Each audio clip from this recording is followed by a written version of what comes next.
Hey there, storytellers and story lovers. This is Ben 10 What If.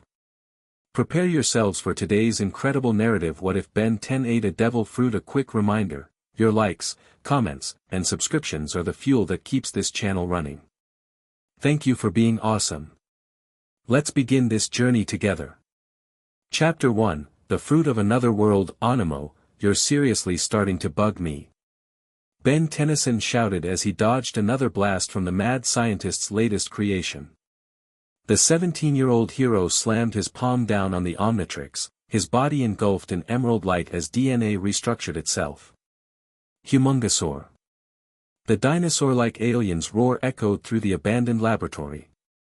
Ben brought his massive fist down, smashing the floor near Dr. Animo, who skittered away on his mechanical spider legs. You're too late, Tennyson. My dimensional accelerator is already powering up. Animo cackled, his wild white hair standing on end. Soon I'll have access to creatures from across the multiverse to add to my collection. A massive machine hummed behind the scientist, its center swirling with purple energy that crackled and sparked dangerously. The air around it seemed to bend and warp. Yeah, not happening. Ben charged forward, each footstep shaking the ground. Animo slammed his fist on a remote control. Stay back or I'll accelerate the process. Even you can't survive being torn apart across dimensions. The machine's whine intensified. Ben felt the Omnitrix on his chest begin to pulse strangely, resonating with the dimensional energy. Something's wrong with the Omnitrix. Ben yelled as sparks of green energy began to intermingle with the purple vortex. The dinosaur alien's form flickered. It's interfering with your machine. No. The quantum harmonics are destabilizing. Animo frantically pressed buttons on his control panel. You fool. You've ruined everything. The vortex expanded suddenly, tendrils of energy lashing out. One wrapped around Ben's massive form, yanking him forward. Hey! Let go! Ben struggled, but the energy pulled him inexorably toward the swirling portal. Another flash of green light overtook him as the Omnitrix timed out, leaving him human and even more vulnerable. This is bad. Ben reached for the Omnitrix, but it flashed red, recharging and unavailable. The portal's pull strengthened, lifting him off his feet. Tennyson! Animo shouted, actually sounding concerned as the machine began to shake apart. The dimensional coordinates are scrambling. There's no telling where you'll end up. Thanks for the heads up. Ben shot back sarcastically as he was dragged into the vortex. The last thing he saw was Animo diving for cover as the machine exploded in a blast of purple and green light.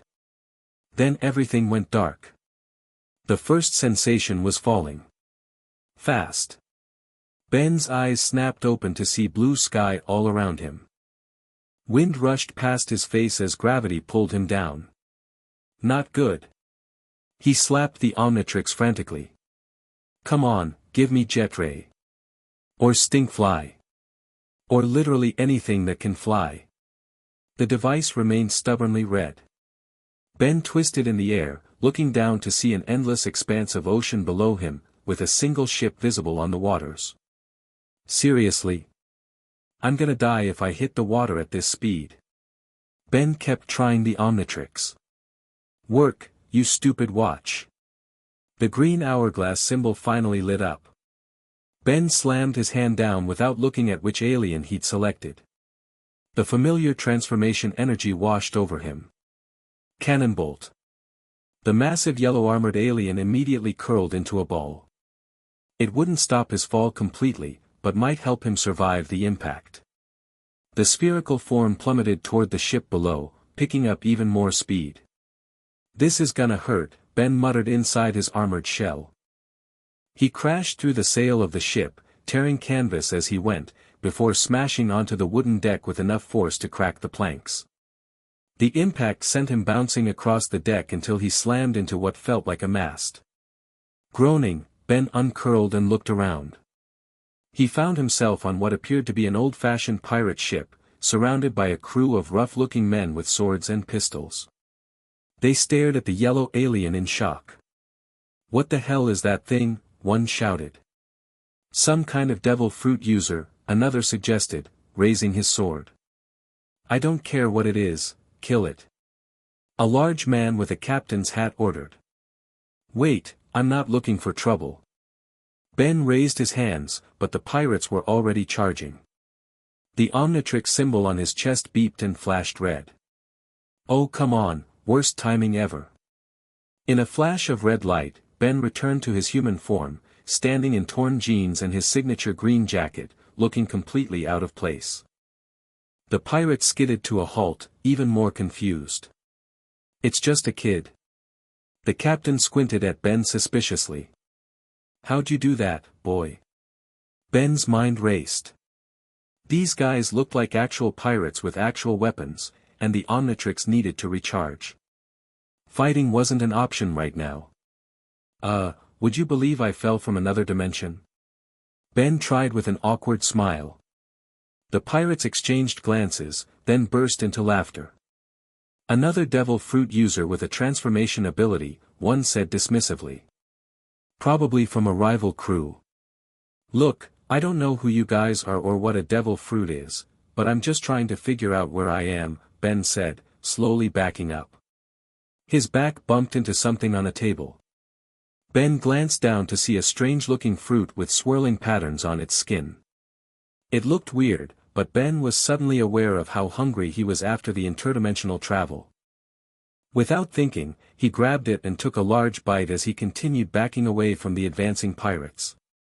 "My devil fruit," the captain roared, his face turning purple with rage. "Do you have any idea what you just did?"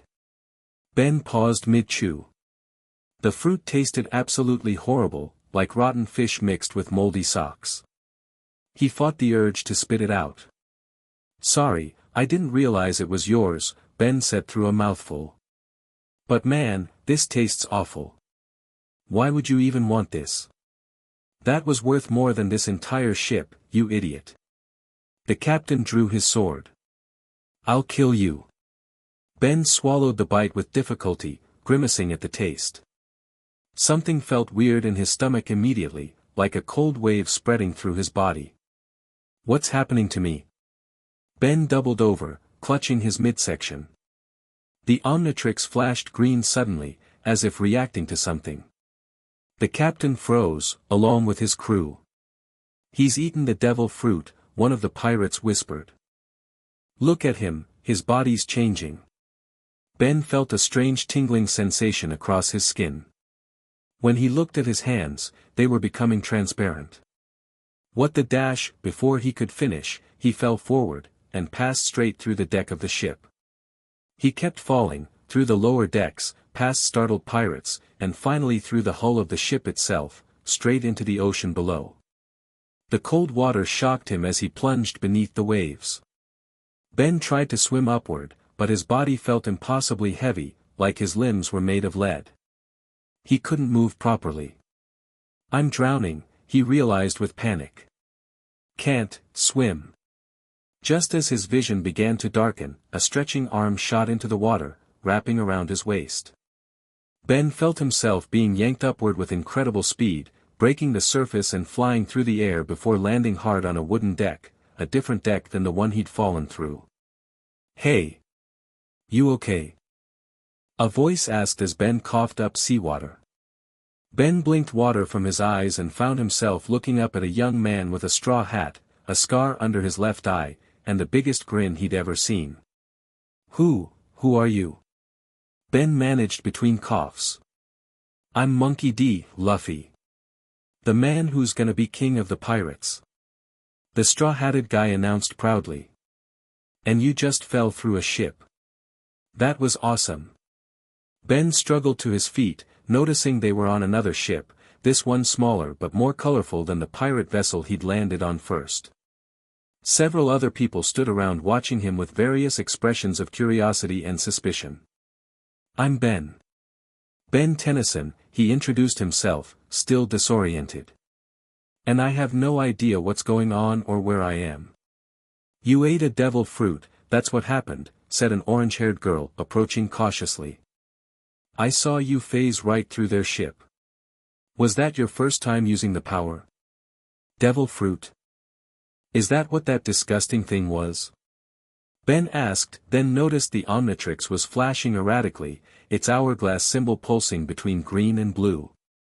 And what's it doing to my watch? A man with curly eyebrows and a suit stepped forward. Devil fruits give you powers, but take away your ability to swim. You're lucky Luffy pulled you out or you'd be dead. Great, Ben muttered. So now I can't swim. That's just perfect.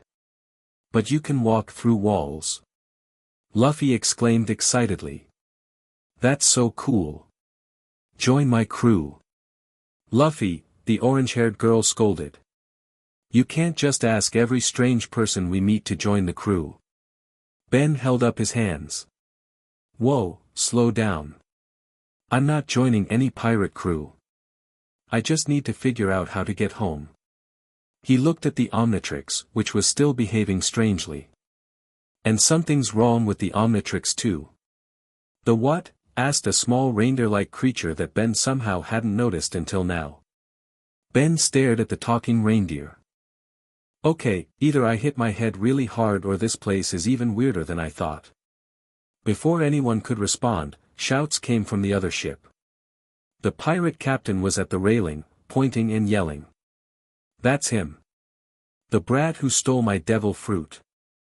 And he's with the straw hats now. Straw hats. Ben looked at Luffy's hat, making the connection.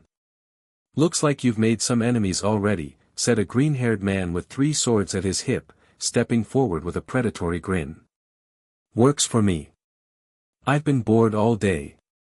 They're coming this way. The reindeer pointed as the larger pirate ship began turning toward them. Nami, get us out of here. Luffy ordered the orange-haired girl. On it. She ran toward what Ben assumed was the ship's helm. The pirate ship fired a cannonball that arced through the air directly toward them. Ben's instincts kicked in.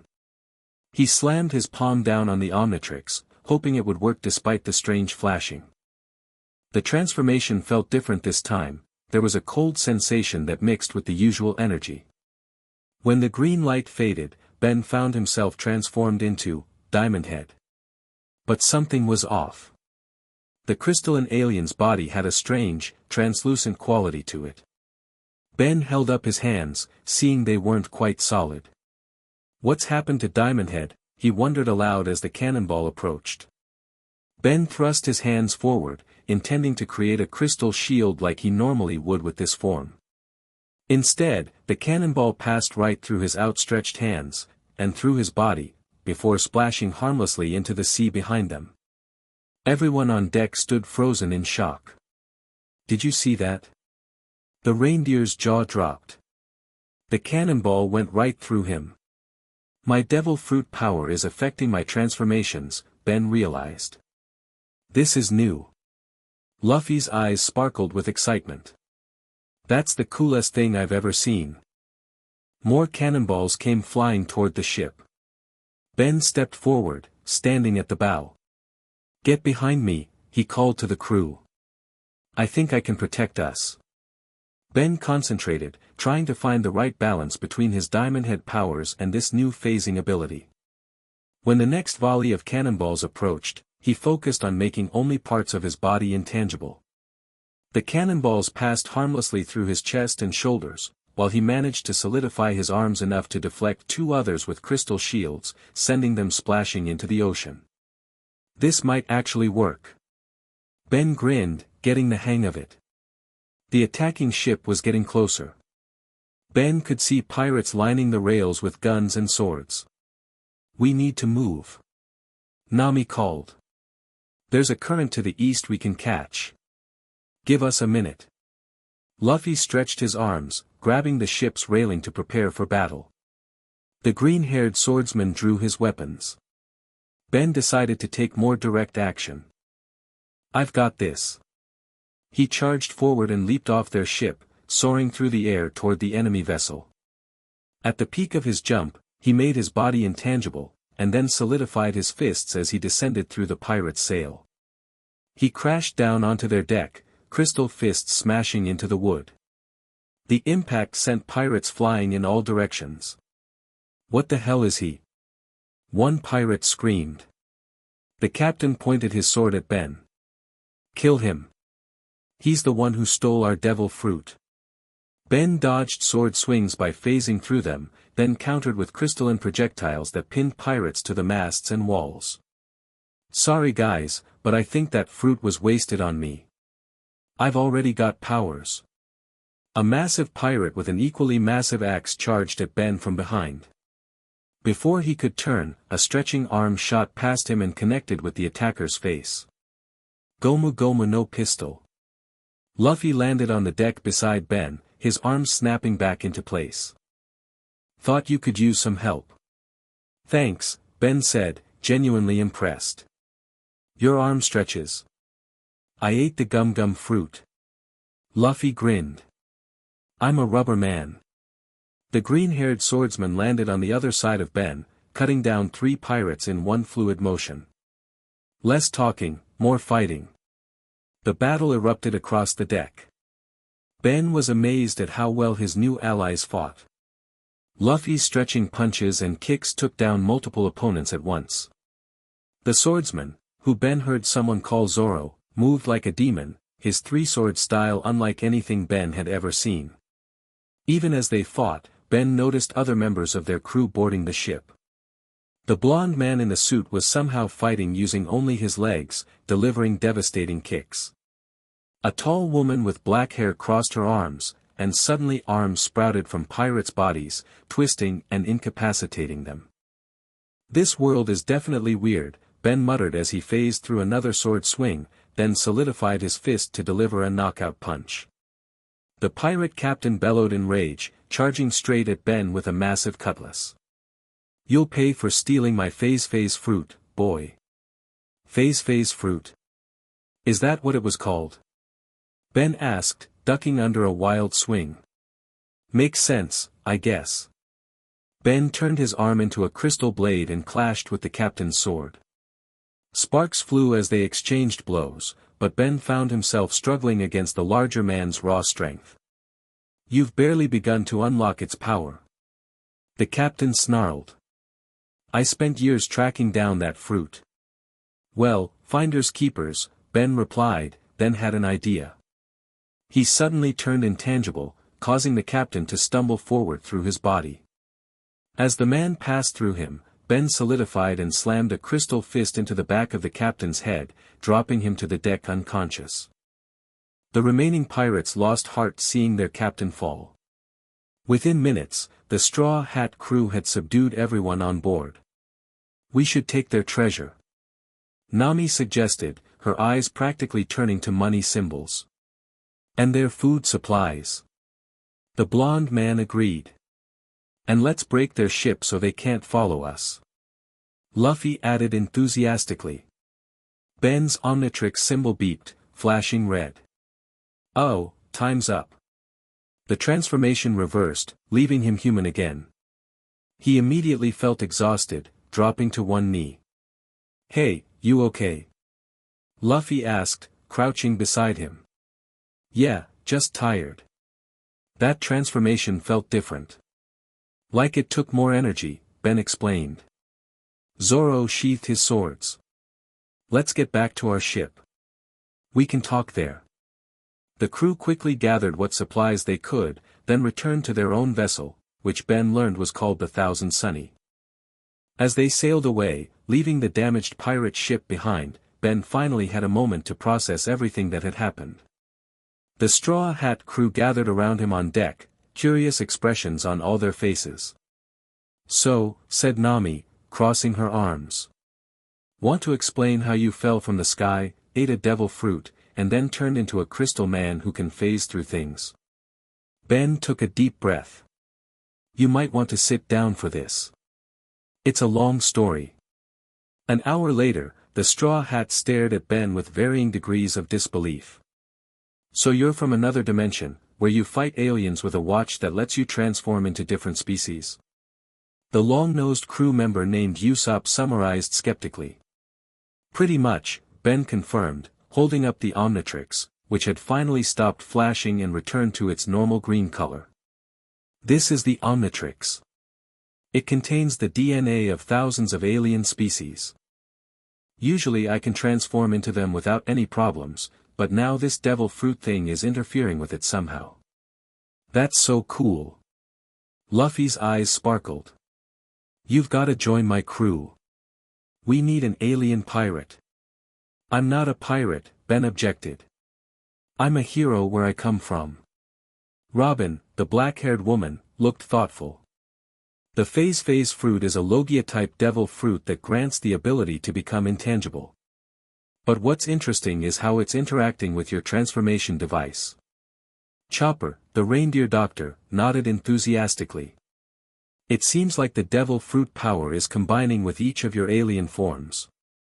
That's fascinating from a scientific perspective. It's more than fascinating, it's troublesome, said a new voice. Everyone turned to see a man in a lab coat and goggles standing casually near the ship's railing. He hadn't been there a moment before. Professor Paradox. Ben exclaimed, jumping to his feet. How did you find me? Time travel makes finding people rather straightforward, Benjamin, Paradox replied with a slight smile. Though I must say, you've managed to land yourself in quite the predicament this time. The straw hats tensed, hands moving to weapons. Who's this guy? Zoro demanded. And how did he get on our ship? It's okay, Ben assured them. This is Professor Paradox. He's a time traveler from my dimension. He can help me get home. Can I? Paradox raised an eyebrow. I'm afraid it's not quite that simple, Ben. What do you mean? Ben asked, his heart sinking. Paradox approached, examining the Omnitrix with interest. The dimensional rift created by Dr. Onemo's machine was unstable to begin with. Your arrival here was pure chance. But now. He gestured to Ben's body. You've consumed a devil fruit, permanently altering your physiology with this world's unique energy. So what does that mean? Ben pressed. It means that simply sending you back now could have catastrophic consequences, Paradox explained. The Omnitrix is still attempting to integrate with your new abilities. If you were to travel dimensionally while this process is ongoing, it might tear you apart at the molecular level, or worse, tear apart the fabric of both dimensions. That sounds bad, Luffy commented unnecessarily. Indeed, Paradox agreed. Ben needs to remain in this world until his powers stabilize. Only then can I safely transport him home. How long will that take? Ben asked. Paradox checked his pocket watch. Difficult to say precisely. Time is relative, after all. But I would estimate, several weeks, at minimum. Ben groaned. Great. So I'm stuck here playing pirate while my family thinks I'm dead.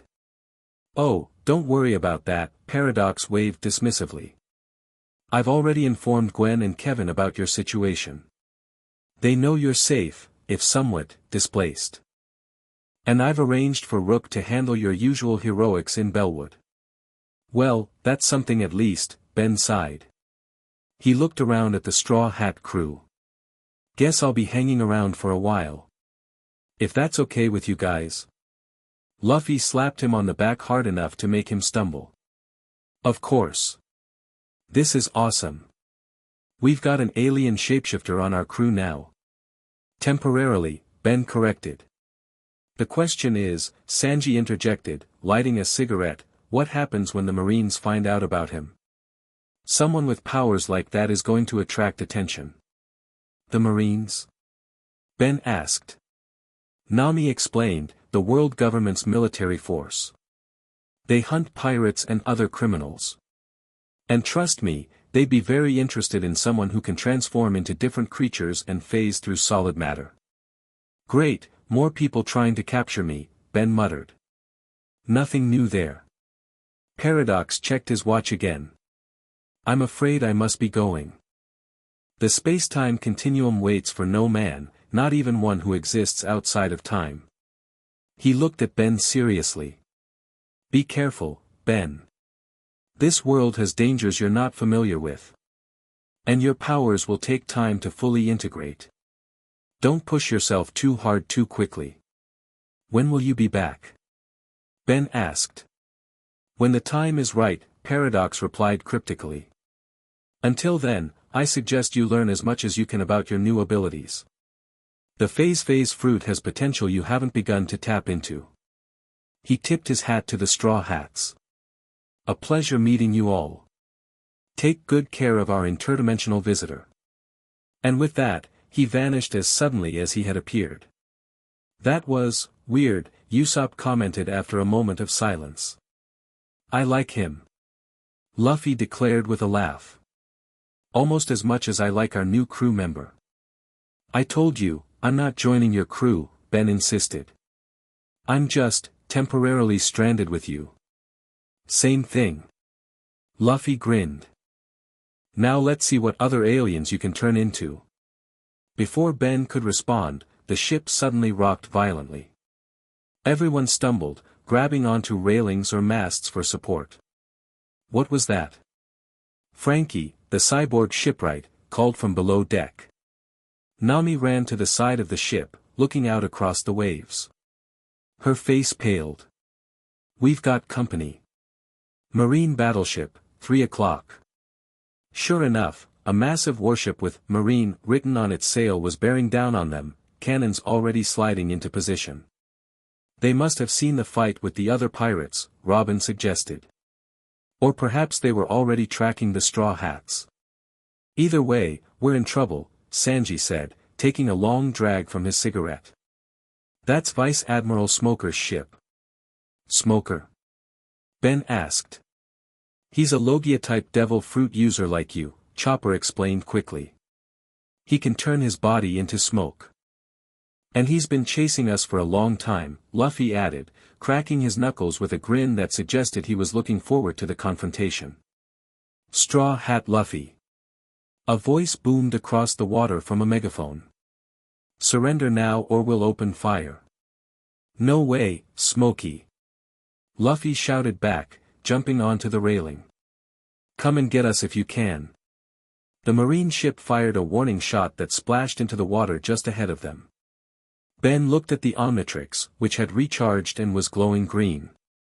Well, might as well make myself useful while I'm here.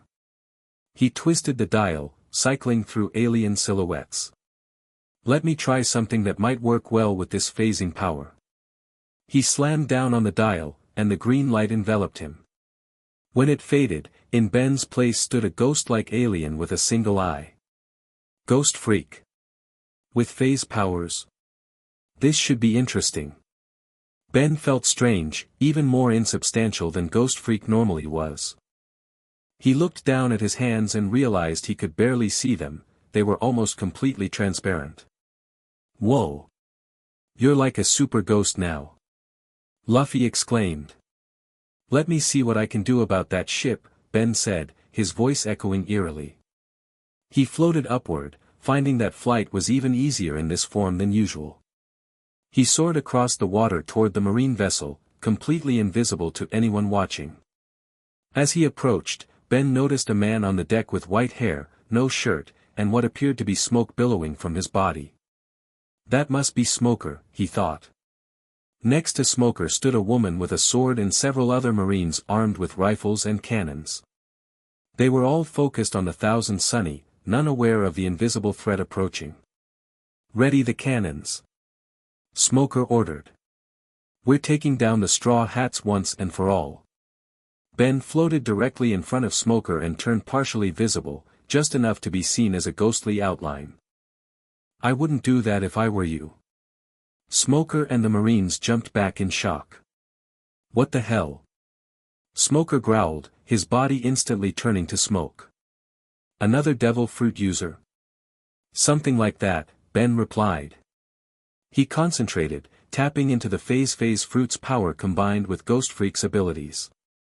Suddenly, every cannon on the deck began to sink through the solid metal of the ship, as if the deck itself had become intangible. Marines shouted in panic as their weapons disappeared into the ship. What's happening? The woman with the sword slashed at Ben, but her blade passed harmlessly through him. Just making sure you can't shoot at my friends, Ben explained casually. Nothing personal. Smoker lunged forward, his arm transforming into a thick plume of smoke that shot toward Ben. You think being intangible will save you from me? I'm made of smoke. The smoke arm wrapped around Ben, but instead of capturing him, it passed right through. Ben concentrated, and suddenly Smoker's smoke began to solidify against his will. What? Impossible. Smoker struggled as his body forcibly returned to solid form. What kind of power is this? I'm affecting the phase state of everything around me, Ben realized as he spoke. Including your smoke form. With Smoker temporarily neutralized, Ben decided to create a distraction so the Sunny could escape. He focused his powers on the water surrounding the marine ship. The surface of the ocean began to ripple strangely, and then, to everyone's astonishment, the ship started to sink into the water as if it were passing through a liquid surface that had become intangible. Abandoned ship. A marine shouted as the vessel sank up to its railings. Ben didn't actually want to drown anyone, so he kept the ship from sinking further, leaving it suspended half in and half out of the water, effectively stranded. That should hold them for a while, Ben said, floating back toward the Sunny where the crew watched with jaws dropped. That was amazing. Luffy shouted, eyes wide with excitement. You made their whole ship phase through the water. Ben landed on the deck as the Omnitrix timed out, returning him to human form.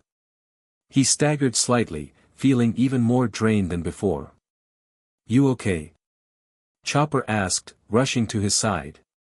Yeah, just, using both powers at once takes a lot out of me, Ben explained, leaning against the railing. And I think the phase fruit powers enhance whatever alien I turn into in different ways. That's incredibly useful, Robin observed. You essentially neutralized an entire marine battleship single-handedly. Frankie steered the ship away from the stranded marines. Let's put some distance between us and them before they figure out how to get unstuck. As the Thousand Sunny sailed away, Ben watched the marine ship growing smaller in the distance.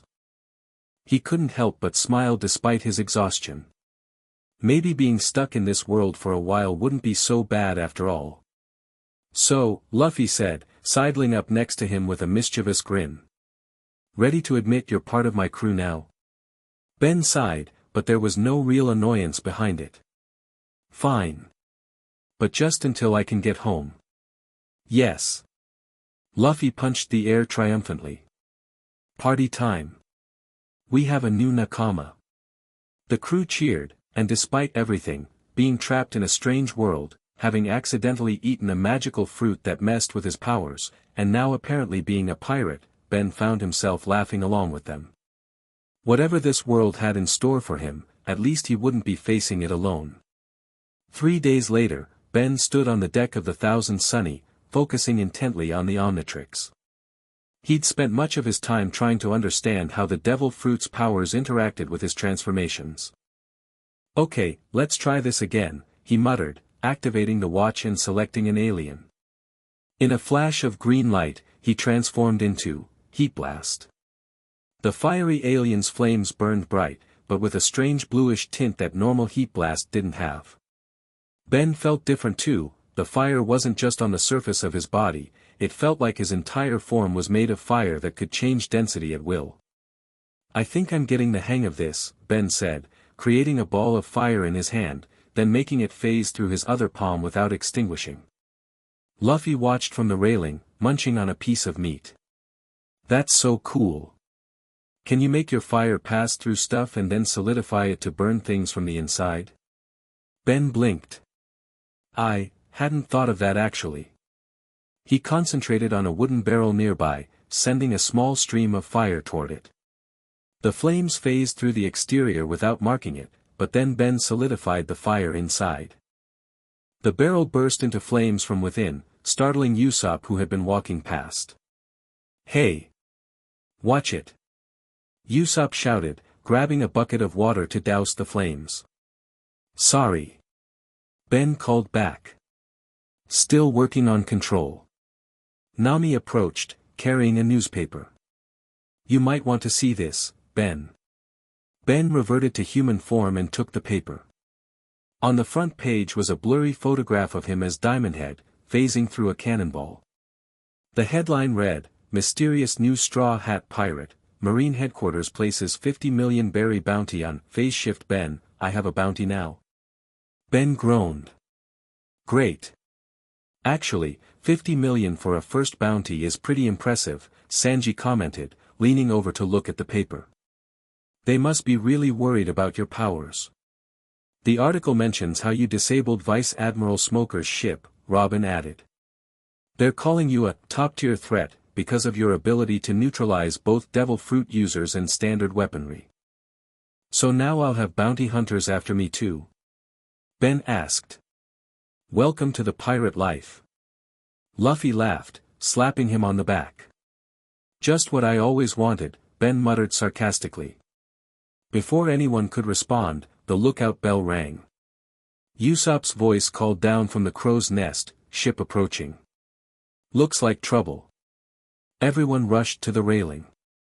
A sleek, black ship with crimson sails cut through the water toward them. On its deck, Ben could make out at least a dozen figures, all armed to the teeth. Bounty hunters, Zoro identified them immediately, a predatory grin spreading across his face. Looks like the Red Fong crew. They must have seen the article, Nami said, glancing at Ben. And decided to try their luck at catching the new straw hat. Ben looked down at the Omnitrix, ready for another fight. Let them try. The bounty hunter ship pulled alongside the Sunny, close enough for their captain to call across. He was a burly man with red tattoos covering half his face.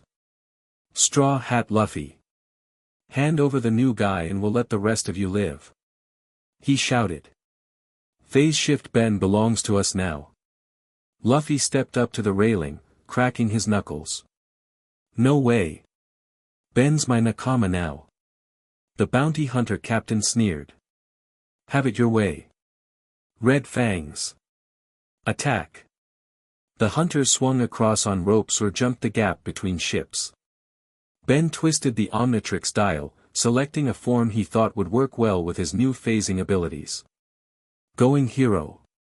He slammed down on the dial and transformed in a flash of green light. Big chill. The moth-like alien hovered above the deck, its blue coloration now with an almost translucent quality. Ben felt the cold emanating from his body, but also a strange sensation of insubstantiality beyond Big Chill's normal phasing abilities. Let's see what this combination can do, Ben said, his voice an icy whisper.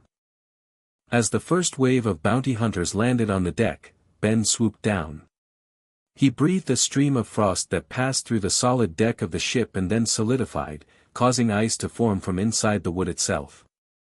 The entire section of the deck froze instantly, capturing the feet of several hunters in ice that seemed to materialize from nowhere. What the hell? One hunter tried to chip away the ice with his sword, but Ben froze the blade too, making it so brittle it shattered on impact. Meanwhile, the Straw Hats engaged the remaining hunters.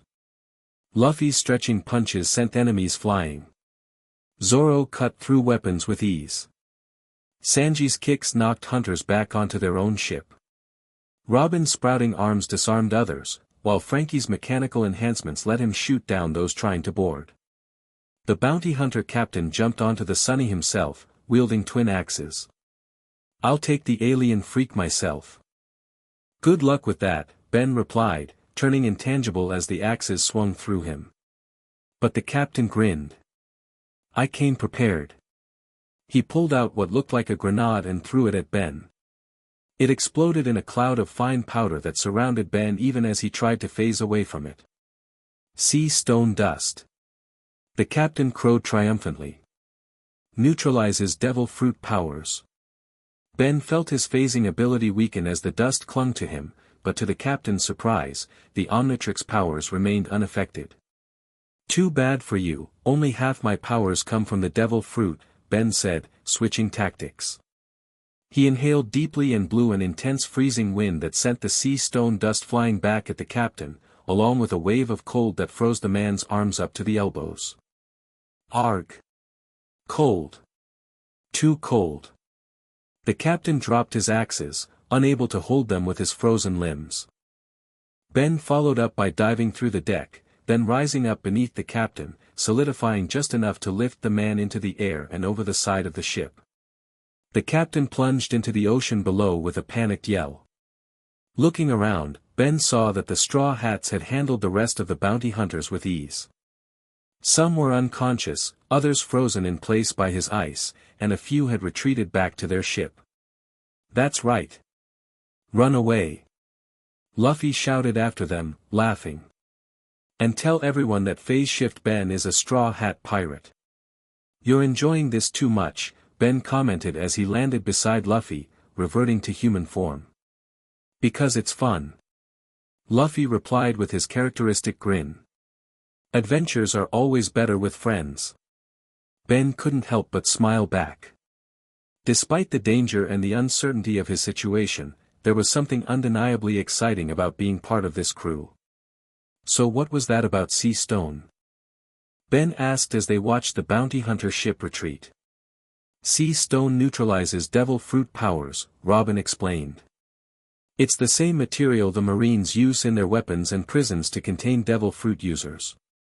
But it didn't completely stop your powers, Chopper noted with interest. Probably because the Omnitrix powers come from a different source. That could be a big advantage, Frankie added. Most strong enemies in the New World know how to use Sea Stone against devil fruit users. Speaking of advantages, Nami interjected, we're approaching an island. We should stock up on supplies while we can. Ben looked toward the horizon where a green landmass was indeed visible. An island means civilization, right? Maybe I can learn more about these devil fruit powers there. And eat lots of food. Luffy added enthusiastically. Is food all you think about? Ben asked. The entire crew answered in unison, yes. The island turned out to be a bustling port town called Tradewind Bay. Ships of all sizes filled the harbor, from small fishing boats to massive trading vessels. The straw hats docked at a less conspicuous pier on the outskirts of town to avoid immediate detection. We should split up, Nami suggested as they prepared to disembark. Less chance of being recognized that way. I'll go with Ben, Luffy volunteered immediately. I want to see what else he can do. Nami shook her head. Absolutely not. You two together would attract way too much attention. She pointed at Luffy. You go with Zoro and try to stay out of trouble.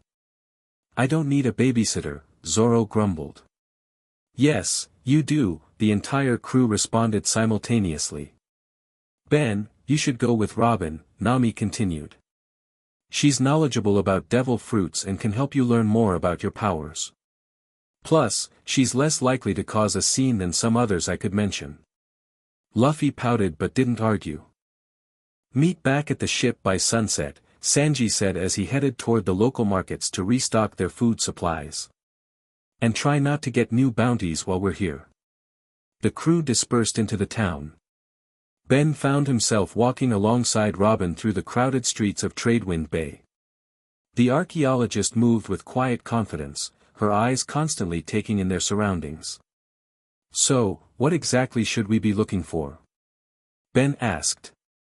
Information, Robin replied simply. This town is known as a hub for pirates and traders. If there's knowledge about rare devil fruits or interdimensional travel, we might find it here. They passed through a marketplace filled with exotic goods from across the world.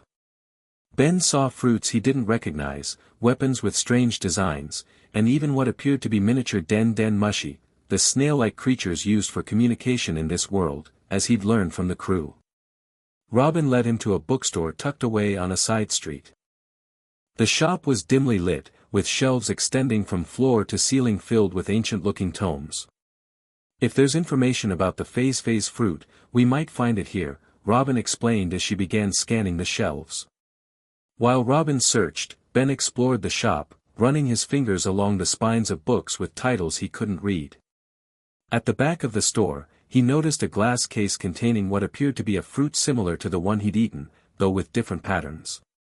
"Hey, Robin," Ben called softly. "Is this another devil fruit?" Robin joined him, examining the case. "No, that's a replica. Real devil fruits are incredibly rare and valuable. No one would leave one sitting in a display case." An elderly shopkeeper appeared from behind a curtain. "Ah, interested in devil fruits, are you?" He adjusted his spectacles, peering at Ben curiously.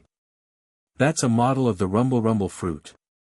One of the most powerful Logia types." "We're looking for information about the phase fruit," Robin said directly. The old man's eyebrows rose. "The phase fruit? Now that's a rare one indeed. Not many books mention it." He studied Ben more closely. "Wait a minute, green jacket, brown hair." His eyes widened. "Your phase shift, Ben. The new straw hat." Ben tensed, ready to activate the Omnitrix if necessary. "Is that going to be a problem?" To his surprise, the shopkeeper broke into a wide smile. "Not at all. Any enemy of the Marines is a friend of mine." He hurried to a locked cabinet and retrieved a dusty volume. This book contains information about some of the rarer Logia types, including the phase fruit. Robin took the book, opening it carefully. "How much?" "For you." "No charge. Just tell Straw Hat Luffy that old man Barto says hello." The shopkeeper winked. "My brother was saved by your crew 2 years ago at Sabaody. I owe you." "Thank you," Robin said with a smile, tucking the book into her bag. As they turned to leave, the shopkeeper called after them. "Word of advice, the Marines are in town. Captain Kobe's ship docked this morning.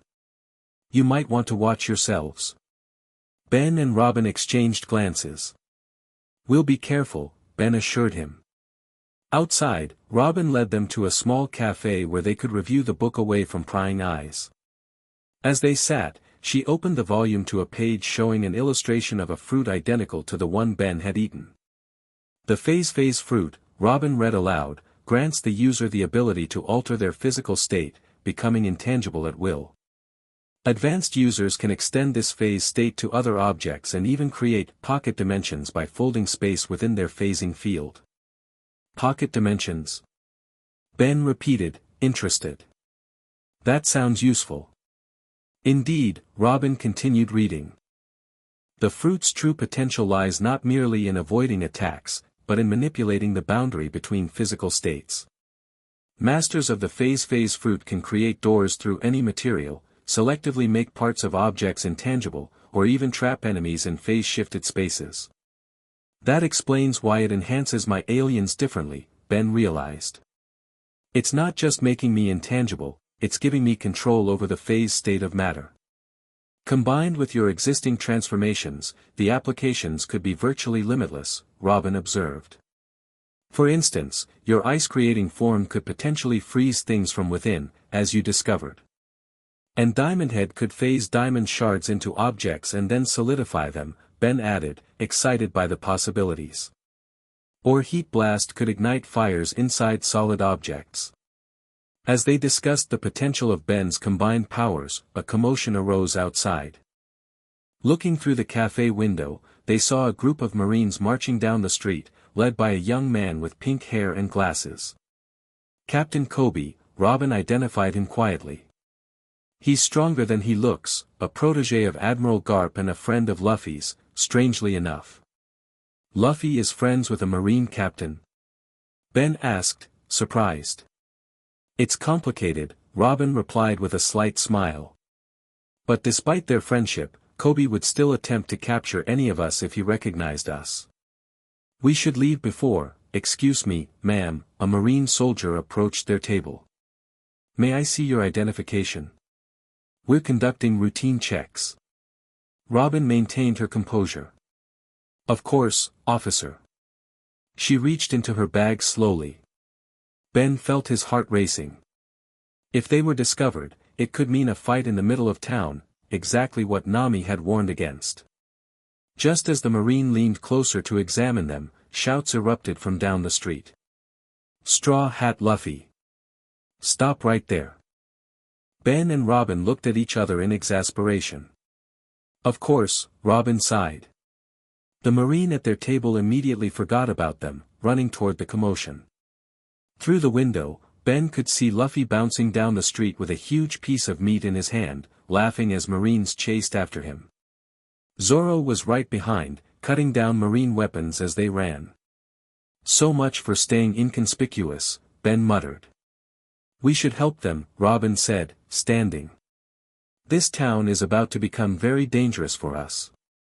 They hurried outside, keeping to side streets as they moved toward the harbor. The sounds of battle grew louder, Luffy's distinctive laughter mixed with the clash of Zoro's swords and the shouts of Marines. "You go ahead to the ship," Ben suggested. "I'll help Luffy and Zoro." Robin nodded. "Be careful. And remember what you learned about the phase fruit." Ben activated the Omnitrix, cycling through his aliens. "Time to try something new." He slammed down on the dial, transforming in a flash of green light. XLR-8. The Kinoceleran's body shimmered with an unusual transparency. Ben felt lighter than usual, almost weightless. He tested his speed, dashing forward and finding that he moved even faster than normal XLR-8, barely disturbing the air around him. "This is amazing!" Ben exclaimed, his voice sounding like it came from everywhere and nowhere at once. He raced through the streets, phasing through obstacles rather than avoiding them. Within seconds, he reached the center of town where Luffy and Zoro were surrounded by Marines. Captain Kobe stood before them, his stance indicating he was prepared for battle. "Luffy-san," Kobe was saying, "you know I have to arrest you. Please don't make this harder than it needs to be." "Sorry, Kobe." Luffy replied with a grin. "Can't let you do that. We've got places to be. And a new friend to get home," Zoro added, his three swords gleaming in the sunlight. Kobe sighed. "The new crew member. Phase shift Ben, right? The reports about him are concerning. Fleet Admiral Akainu has taken a personal interest." Ben decided to make his entrance. He zoomed into the circle of Marines, creating a whirlwind that scattered them in all directions. He skidded to a halt beside Luffy and Zoro. "Someone talking about me?" Ben asked, his visor clicking open to reveal his face. Kobe stared in shock. "So the reports were true. You can transform into different creatures." "Among other things," Ben confirmed. He turned to Luffy. "We need to go. The others are heading back to the ship." "Right." Luffy nodded. "Sorry, Kobe. We'll fight properly next time." Kobe stepped forward, his body suddenly blurring with speed as he activated his Rokushiki techniques. "I can't let you escape." Ben saw the attack coming and instinctively phased. Kobe's punch passed through him harmlessly. Ben countered by solidifying his tail and sweeping Kobe's legs, then grabbing Luffy and Zoro. "Hold on tight," Ben warned, activating his enhanced speed. The world blurred around them as Ben raced through the streets, phasing through buildings, carts, and people without slowing down. Behind them, Marines shouted and gave chase, but they couldn't hope to match XLR-8's speed, especially with the phase fruit's enhancements. They reached the harbor in seconds. The Thousand Sunny was already preparing to depart, with the rest of the crew on board. "There they are," Nami called as Ben skidded to a halt on the dock. Luffy stretched his arms, grabbing the ship's railing and catapulting himself aboard. Zoro jumped the gap easily. Ben reverted to human form, suddenly feeling the exhaustion hit him all at once. "Come on, Ben," Chopper called anxiously. Marines appeared at the end of the dock, led by Captain Kobe who had somehow managed to follow them. "Stop right there." The gap between the ship and dock was widening as the Sunny pulled away. Ben took a running start and leaped for the railing. For a heart-stopping moment, he thought he wouldn't make it, then Luffy's stretching arm wrapped around his waist, pulling him safely aboard. "Got you." Luffy grinned. "Thanks," Ben gasped, catching his breath. "Frankie. Get us out of here," Nami ordered.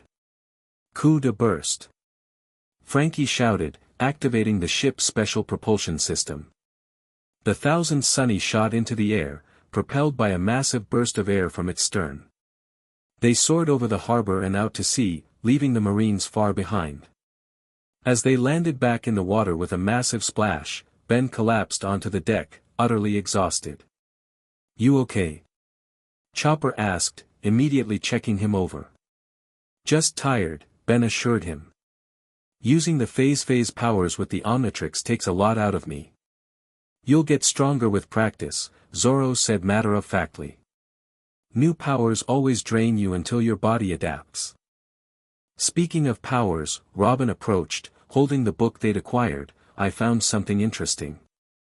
According to this, the phase fruit can create pocket dimensions if mastered properly." "Pocket dimensions?" Usopp repeated. "Like, spaces inside other spaces?" Robin nodded. "Essentially, yes. The user can create a space that exists between physical states, neither fully in our dimension nor fully outside it." "That sounds like it could be useful for getting me home," Ben said, sitting up with renewed interest. "Possibly," Robin agreed. "If you can create a dimensional pocket and Professor Paradox can access it, it might provide a stable point for interdimensional travel. But first you need to master the fruit's powers," Sanji pointed out. "Which means practice. And food," Luffy added. "You need energy to train." As if on cue, Ben's stomach growled loudly. He realized he hadn't eaten since breakfast, and the multiple transformations had depleted his energy reserves. "Food first, then training," Ben agreed with a smile. As the Thousand Sunny sailed away from Tradewind Bay, Ben looked back at the shrinking island. His situation was still complicated, trapped in another dimension, hunted by Marines and bounty hunters, trying to master unfamiliar powers. But for the first time since arriving in this world, he felt a sense of direction, a path toward getting home. And until then, he had to admit, being a pirate with the Straw Hat crew wasn't such a bad way to spend his time. Little did he know, their encounter in Tradewind Bay had set larger events in motion.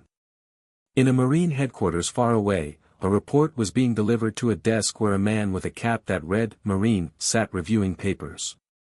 Fleet Admiral Akainu, a subordinate said nervously, "We've received confirmation from Captain Kobe. The new Straw Hat pirate, Phase Shift Ben, possesses unprecedented powers. He can transform into different creatures and phase through solid matter." Akainu's face remained impassive, but the temperature in the room rose noticeably. "Is that so? Then perhaps this warrants my personal attention." The subordinate swallowed hard. "Sir, there's more. Intelligence suggests he's not from our world at all." At this, Akainu's eyes narrowed. "Not from our world? Explain." "Reports indicate he arrived through some kind of dimensional portal. If true, his powers could represent a threat beyond even the ancient weapons." Akainu stood, his massive frame casting a shadow across the room. "Send word to all vice admirals. The capture of Phase Shift Ben is now a top priority." His fist transformed into magma, dripping onto the floor and scorching the wood. "If he truly possesses the power to cross dimensions, we cannot allow him to fall into the wrong hands." The subordinate saluted nervously and hurried from the room. Elsewhere, in the shadows of the New World, other forces had also taken notice of the strange newcomer to the Straw Hat crew. A newspaper fluttered in the wind, the image of Phase Shift Ben clearly visible on the front page. A hand with a skull tattoo picked it up, bringing it into the dim light of a cabin. "Interesting," a voice mused. "Very interesting indeed." Chapter 2, Two Powers, One Hero, Again. Zoro barked, his voice cutting through the morning air. Ben nodded, sweat dripping from his face as he activated the Omnitrix. The familiar green light washed over him as he transformed into four arms, the Tetraman's massive red body materializing on the Sunny's deck. Four arms. Ben flexed his four muscular limbs, focusing on the strange sensation that now accompanied each transformation, the cold, fluid feeling of the phase fruit's power flowing through his alien DNA. Zoro didn't wait. He charged forward, three swords at the ready, one in each hand and one clenched between his teeth. The swordsman moved like lightning, blades whistling through the air. Ben tried phasing through the attack, but Zoro anticipated this. He coated his swords with armament hockey at the last second, catching Ben by surprise as the blades connected with his solid shoulder. Ouch! Ben stumbled back. I thought I was intangible. Hockey, Zoro said around the sword in his mouth. Lets me hit devil fruit users even when they're using their powers. You need to learn to sense it coming. For the past week, Ben had been training intensively with the Straw Hats, learning to integrate his Omnitrix transformations with his new devil fruit abilities. Each crew member offered different insights. Luffy helped with creative applications, Zoro with combat techniques, Robin with theoretical knowledge, and Chopper with understanding how the two power sets interacted biologically. The phase fruit makes you intangible, but hockey is like a counter to that, Zoro explained, sheathing two of his swords. There are always counters to every power in this world. Good to know, Ben grunted, rubbing his shoulder as he reverted to human form. In my world, each alien has specific weaknesses too. Guess I need to learn the rules of this place. Luffy bounded over, his perpetual smile firmly in place. You're getting better though. Yesterday you couldn't even phase through Zoro's regular attacks. Small victories, Ben said, grabbing a towel to wipe his face. But I still can't create those pocket dimensions Robin talked about. You'll get it, Luffy said with absolute confidence. Just need more meat. Ben laughed despite his frustration. Luffy's solution to everything was more meat, more training, or more adventure, usually all three. Over the past week, Ben had grown fond of the rubber captain's straightforward approach to life. Speaking of meat, Sanji called from the galley, breakfast is ready. The crew gathered around the table, diving into the feast Sanji had prepared. Ben had quickly learned to eat fast or risk having Luffy steal food right off his plate. I've been thinking, Robin said as they ate, about your devil fruit abilities, Ben. The book mentioned that pocket dimensions are created at the intersection of phase states. Meaning? Ben asked between bites. Meaning you need to find the point between solid and intangible, not fully in either state, but suspended between them. Robin demonstrated by crossing her arms. Like how my limbs exist in multiple places at once with my flower fruit. Ben considered this. So instead of just phasing through things, I need to create a space between phases. Exactly, Robin nodded. Try visualizing it as a bubble of reality that follows different rules. I'll work on it, Ben promised. He'd been making progress with his powers, discovering new applications each day. Diamond Head could now create crystals that phased through defenses before solidifying. Heat Blast could ignite objects from within. Even Wildmutt's senses had been enhanced, allowing him to detect phase shifts in his surroundings. Land ho! Usopp's voice called from the crow's nest. Island dead ahead. Everyone rushed to the railing. On the horizon, a mountainous island rose from the sea, its peaks shrouded in mist. That's Kronos Island, Nami said, consulting her maps. Known for its ancient ruins and strange technology. Some say the people who lived there could manipulate time. Ben perked up at this. Time. Like Professor Paradox? Maybe, Nami shrugged. Most of it is probably just legends, but the ruins are supposed to be impressive. And there's a town on the southern shore, Sanji added. We can restock our supplies. Luffy was practically vibrating with excitement. Ancient ruins. Maybe they have treasure. Nami's eyes turned to Buri symbols. Treasure. Or advanced technology, Frankie suggested, striking his signature pose. Super ancient tech. Either way, it's worth investigating, Robin said, her archaeologist instincts clearly piqued. Ben stared at the approaching island, a small spark of hope kindling in his chest.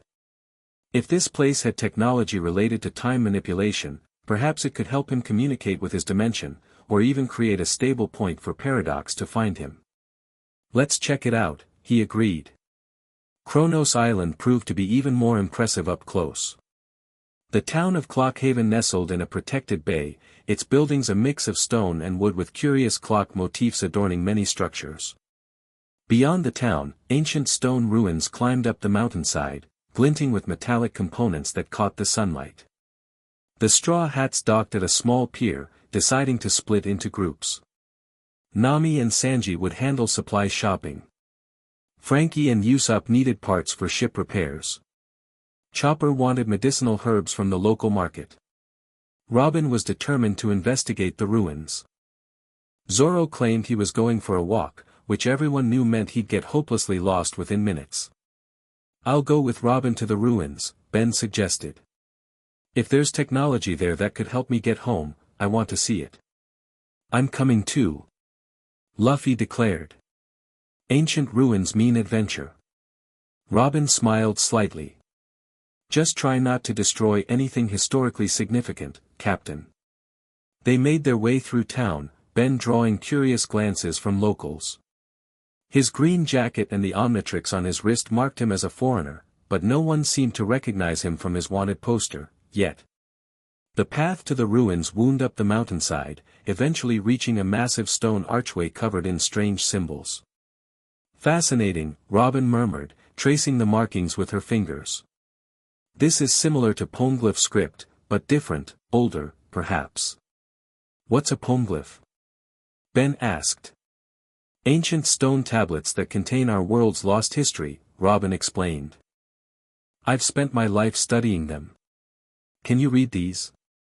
Ben gestured to the symbols. Robin narrowed her eyes, concentrating. Parts of it. This section seems to be talking about doors between worlds and the flow of time's river. Ben and Luffy exchanged excited glances. Doors between worlds sounds promising, Ben said. Beyond the archway, the ruins opened into a vast complex of stone buildings, many partially collapsed. But at the center stood a structure that remained largely intact, a circular temple with a domed roof that gleamed with an iridescent metal unlike anything Ben had seen before. That's gotta be important, Luffy pointed, already rushing ahead. Inside the domed building, they discovered a large circular chamber. The walls were lined with what appeared to be control panels made of stone and metal, covered in the same strange symbols. In the center of the room stood a raised platform with a pedestal. This is incredible, Robin breathed, examining the panels. According to these inscriptions, this was some kind of communication device. The ancient people believed it could speak across the void between worlds. Ben approached the central pedestal cautiously. On top sat a small device resembling a clock face, but instead of numbers, it had symbols matching those on the walls. In the center was an indentation roughly the size and shape of a hand. I wonder. Ben placed his hand in the indentation. Nothing happened. Maybe it needs power, Luffy suggested, poking at other parts of the device. Robin continued translating the wall inscriptions. It says something about the phase between states being the key to activation. Ben's eyes widened. Phase? Like my devil fruit power? It's possible, Robin nodded. Many ancient technologies in our world were designed to work with specific devil fruit abilities. Ben looked down at the Omnitrix, which had recharged after his morning training session. Let me try something. He activated the watch, cycling through aliens until he found one that might work well with the phase concept. In a flash of green light, he transformed. Upgrade. The galvanic Mechamorpha's liquid metal body glistened in the dim light of the temple. Ben immediately felt different. Upgrade's ability to merge with technology now had an additional quality, as if he could exist partially inside and partially outside of whatever he touched. Perfect, Ben said, his single eye glowing. He placed his hand back on the pedestal and focused on his phase powers, trying to find that middle state Robin had described, neither solid nor intangible, but something in between. The device responded. Lights flickered across its surface, and the symbols began to rotate slowly. A humming sound filled the chamber as the walls themselves seemed to vibrate with energy. You did it! Luffy exclaimed, watching in awe. Ben concentrated harder, merging his upgrade form with the device while maintaining the phase state. The clock face expanded upward, forming a swirling vortex of light that illuminated the entire chamber. It's some kind of holographic projector, Robin observed, fascinated. Images began to appear in the light, flashes of different places, different worlds perhaps. Ben recognized some of them, Bellwood, Galvan Prime, even Los Soledad where he'd first met Professor Paradox. Those are places from my dimension. Ben realized. This thing is actually showing my world. Ben focused on Bellwood, his hometown. The image stabilized, showing the familiar streets and buildings. He could even make out Mr. Smoothie, his favorite hangout spot. If this can show my world, maybe it can send a message, Ben theorized. He concentrated harder, trying to establish a connection. The image flickered, then focused on Gwen's house. Ben could see his cousin in her room, apparently studying. Kevin was there too, lounging on her bed looking bored. Gwen. Kevin. Ben called out. Can you hear me? The figures in the projection showed no reaction. They couldn't hear him. The inscription mentions this as a window between worlds, Robin said gently. Perhaps it can only observe, not communicate. Ben's disappointment was palpable, but he didn't give up. Let me try something else. He concentrated harder, pushing his combined powers to their limit. The phase fruit's abilities allowed him to exist between states, perhaps he could extend that concept to the connection itself. The projection flickered violently. For a brief moment, Gwen looked up, her expression confused, as if she'd sensed something. It's working! Ben exclaimed. She felt something. The entire temple began to shake. Dust and small stones fell from the ceiling. Ben, I think you're overloading it. Robin warned, steadying herself against a wall. Just a little more. Ben pushed harder. The connection strengthened momentarily, and he saw Gwen stand up, looking around in confusion. She said something to Kevin, who also seemed alert now. Suddenly, a massive tremor shook the building. The projection collapsed, and the device on the pedestal cracked down the center. We should get out of here. Luffy shouted, grabbing Robin with one stretching arm. Ben detached from the device and reverted to human form, exhausted but exhilarated. They sensed me. They know I'm trying to reach them. They rushed outside as the tremors continued. The entire mountainside seemed to be shaking now. Did I cause that? Ben asked worriedly. Robin shook her head. No, this is different. Look. She pointed toward the harbor. A massive warship had appeared in the bay, gleaming white with "Marine" emblazoned on its sails. That's not just any marine ship, Luffy said, his usual carefree demeanor turning serious. That's Kizaru's ship. Who's Kizaru? Ben asked, though he had a feeling he wasn't going to like the answer. Admiral Kizaru, Robin explained grimly. One of the Marine's strongest fighters. He ate the glint fruit, it lets him transform into light. Light? As in, moves at the speed of light. Ben's eyes widened. Robin nodded. And shoots laser beams from his body. Great, Ben muttered. Just what we needed. The tremors, they now realized, were from the Marines' initial assault on the town below. Explosions echoed from the harbor as civilians fled. We need to help the others. Luffy declared, already racing down the path toward town. Ben activated the Omnitrix again. Going hero. He transformed into XLR-8, the Kineceleran speed enhanced by the phase fruit as before. I'll get down there first and assess the situation. He zoomed down the mountain path, the world blurring around him as he moved at incredible speed. The phase powers made him feel almost weightless, allowing him to move even faster than normal XLR-8 could manage. Reaching the town in seconds, Ben found chaos. Marines were everywhere, rounding up civilians and searching buildings. In the harbor, several smaller marine vessels had surrounded the Thousand Sunny, but the Straw Hats were putting up a fight. Zoro cut through marine weapons with ease. Sanji's kicks sent soldiers flying. Frankie's weapons kept the marine ships at bay. Nami's weather attacks created confusion among the enemies. Usopp's sniper skills took out marines from a distance. Chopper, in his heavy point form, protected civilians from stray attacks. But overshadowing all of this was a figure moving at incredible speed, little more than a yellow streak of light that bombarded the Straw Hats with powerful laser attacks. Ben skidded to a halt, taking in the situation. The yellow streak paused momentarily, materializing into a tall man in a yellow striped suit, wearing tinted glasses and a Marine Admiral's coat over his shoulders. His expression was one of lazy amusement. So troublesome, Admiral Kizaru drawled. All this effort for a few pirates. He raised a finger, light gathering at its tip, then fired a laser beam that blasted through a nearby building, narrowly missing Nami. Ben acted instantly. He raced forward, his XLR-8 form leaving a blue streak that intercepted Kizaru's next attack. Using his phase abilities, he let the laser pass harmlessly through his body. Kizaru raised an eyebrow.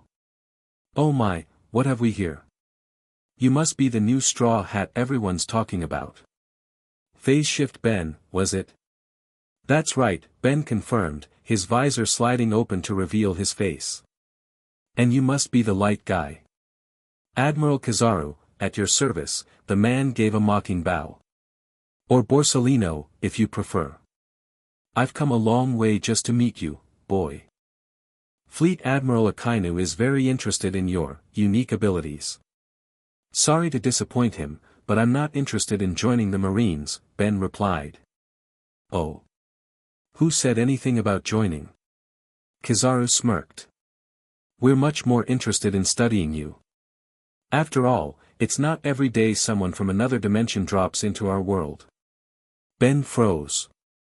"How do you know about that?" "The world government has its ways," Kizaru said vaguely. "Now, be a good boy and surrender. I'd rather not damage such an interesting specimen." "Not happening," Ben declared, dropping into a fighting stance. Kizaru sighed dramatically. "So troublesome." He vanished in a flash of light, reappearing behind Ben and launching a kick enhanced with both light speed and hockey. Ben tried to phase through it, but the hockey connected, sending him crashing through a nearby wall. "Ben!" Luffy shouted, having just arrived with Robin. His arms stretched toward Kizaru, hardened with hockey. "Gomu Gomu no pistol." Kizaru turned to light, letting Luffy's attack pass through him. Straw Hat Luffy. Always rushing in without thinking. The Admiral reappeared above Luffy, raining down laser blasts that Luffy barely dodged. Robin crossed her arms, sprouting limbs from Kizaru's body to restrain him, but he simply turned to light again, escaping her grasp. Ben pulled himself from the rubble, the Omnitrix timing out and returning him to human form. "That hurt," he groaned. The situation was deteriorating rapidly. More Marines were pouring into the town, and Kizaru was overwhelming the Straw Hats with his light speed attacks. They needed a new strategy. Ben looked down at the Omnitrix, which was recharging. "Come on, hurry up." A stray laser blast headed straight for him. Before it could hit, Zoro appeared, deflecting it with his swords. "You okay, kid?" the swordsman asked, not taking his eyes off the battle. "Yeah, thanks," Ben replied. "But we need a plan. This guy's too fast." "Speed isn't everything," Zoro said. "He may move like light, but he still has to materialize to attack." That's when he's vulnerable. Ben considered this. So we need to predict where he'll materialize and hit him then. Zoro nodded. Exactly. The Omnitrix beeped, signaling it was ready. Ben cycled through his aliens, looking for one that might work against Kizaru. Going hero. He slammed down the dial, transforming in a flash of green light. Chroma stone. The crystalline alien's body glowed with rainbow energy, now infused with the phase fruit's power. Ben immediately noticed that Chroma stone's energy absorption abilities felt different, enhanced somehow. Perfect, Ben grinned. Chroma stone could absorb energy attacks, including, potentially, Kizaru's lasers. Ben charged back into the fray, where Luffy and the others were struggling against Kizaru's relentless assault. The Admiral noticed Ben's new form and raised an eyebrow. Another transformation? How many do you have, I wonder? Enough to handle you, Ben replied confidently. Try this one on for size. Kizaru fired a barrage of light beams. Instead of dodging or phasing through them, Ben stood his ground, letting the energy hit him directly. Chroma stone's body absorbed the attacks, the power flowing into him and making his crystalline form glow brighter. What's this? Kizaru looked genuinely surprised. You can absorb light. Ben didn't answer. Instead, he focused the absorbed energy and fired it back, enhanced by both Chroma stone's powers and the phase fruit's abilities. The blast was different from Chroma stone's usual attack, it had a strange, wavering quality, as if it existed partially in another dimension. Kizaru turned to light to avoid it, but to his shock, the beam curved and followed him. It struck him mid-transformation, catching him in a partial light state. The Admiral cried out in pain as he was forced back into physical form, crashing into a building. How? Kizaru struggled to his feet, actual concern showing on his face for the first time. My phase powers let me hit you between states, Ben realized, understanding flowing through him as he felt the connection between his powers. When you're transforming into light, you're vulnerable to phase attacks. Luffy, never one to miss an opportunity, launched a Haki-enhanced attack at the momentarily stunned Admiral. Gomu no Red Hawk. His flaming fist connected with Kizaru's chest, sending the Admiral flying back. The other Straw Hats joined in, coordinating their attacks to keep Kizaru off balance. Ben continued absorbing and redirecting Kizaru's light attacks, each time forcing the Admiral back into solid form when he tried to escape. It was working, they were actually pushing back an Admiral of the Marines. But Kizaru wasn't done yet. His expression hardened, all pretense of laziness gone. Yasakani's sacred jewel. Thousands of light particles formed around him, each one a miniature laser. They shot outward in all directions, too many to dodge or absorb. Ben quickly shifted his strategy, extending his phase field around himself and as many of the Straw Hats as he could reach. The lasers passed through them harmlessly. As he did this, Ben felt something strange, a pocket of space forming around them, neither fully solid nor fully intangible, but suspended between states. He'd created his first pocket dimension, exactly as Robin had described. Everyone, stay close to me. Ben called out. The Straw Hats gathered around him as Kizaru prepared another massive attack. This ends now, the Admiral declared, gathering light in both hands. Ama no Murakumo. A sword of pure light formed in his grip, glowing with blinding intensity. He charged forward with impossible speed, swinging the weapon in a wide arc that would cut through everyone in its path. Ben concentrated harder than he ever had, expanding the pocket dimension around them all. The light sword passed through the space where they stood, but they weren't there anymore, not entirely. They existed slightly out of phase with reality, in the pocket dimension Ben had created. Kizaru's attack met no resistance. He stumbled, off balance and confused. What? Where did they go? Ben brought them back to normal phase, directly behind Kizaru. Now, Luffy. The rubber captain didn't need to be told twice. Gomu no King Kong gun. His giant, Hockey-coated fist smashed into Kizaru with devastating force, driving the admiral into the ground hard enough to create a crater. For a moment, everything went still. Had they actually defeated an admiral? Then Kizaru's body began to glow. "How interesting," he said, his voice strained but still functional. "Fleet Admiral Akainu will definitely want to hear about this." In a flash of blinding light, he disappeared, teleporting away before they could finish him off. Simultaneously, the marine forces began to retreat, pulling back to their ships. "Did we win?" Chopper asked uncertainly. "For now," Zoro said grimly. "But they'll be back. With reinforcements." Ben let his transformation fade, reverting to human form. The strain of creating the pocket dimension had exhausted him completely. He fell to his knees, breathing heavily. "Ben!" Luffy crouched beside him. "That was amazing. How did you make us disappear like that?" "Pocket dimension," Ben managed between breaths. "Just like Robin described. I finally figured it out." Robin knelt on his other side, examining him with concern. The strain was significant. "But impressive for your first attempt." "We need to get back to the Sunny," Nami urged, keeping watch for any remaining marines. "Before more of them show up." Sanji helped Ben to his feet. "Can you walk?" "Yeah, just give me a minute," Ben assured him, though his legs felt like jelly. Creating the pocket dimension had taken far more energy than he'd expected. As they made their way back to the ship, the townspeople emerged from hiding. To Ben's surprise, they didn't look afraid or angry. Instead, they seemed grateful. "Thank you for driving them away," an old man called out. "The Marines have been demanding protection money for months." "They said Admiral Kizaru came for the ancient technology," a woman added.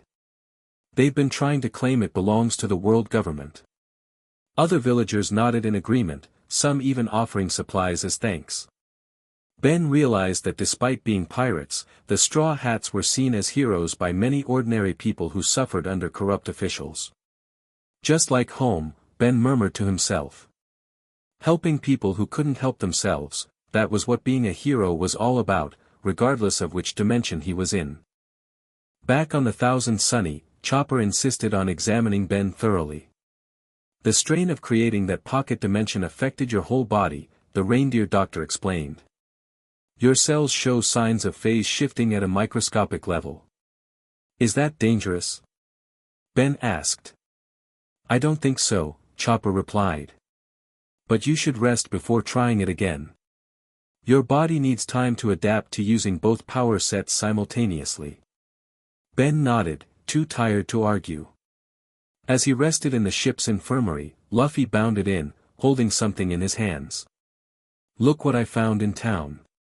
The captain grinned, unfolding a piece of paper and holding it up. It was a wanted poster with Ben's face on it. "Phase Shift Ben" was printed in bold letters, along with "Wanted, Dead or Alive," and a bounty amount that made Ben's eyes widen. 150 million berries, he exclaimed. "Didn't you say my last bounty was 50 million? "Yup." Luffy laughed. "Fighting an admiral got you a big boost." "That's higher than mine was after Enies Lobby." Ben took the poster, staring at the image.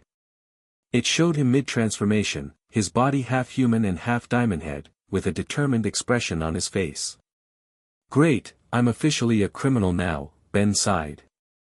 "Being a criminal in a corrupt system is sometimes the right thing to be," Robin said from the doorway. She entered, carrying a cup of tea for Ben. "Many people in this world are branded criminals simply for seeking the truth or helping others." "I guess," Ben conceded, taking the tea gratefully. "It's just strange. In my world, I'm considered a hero." "You're a hero here too," Luffy said with complete conviction. "Just a pirate hero. That's even cooler." Despite himself, Ben smiled. Luffy had a way of simplifying complex moral dilemmas with his straightforward worldview. "So what now?" Ben asked. "Kizaru knows about me being from another dimension." The Marines will be hunting us even harder. We keep moving, Nami said, joining them. I've charted a course to a small island chain where we can lay low for a while. And you keep training, Zoro added, appearing behind Nami.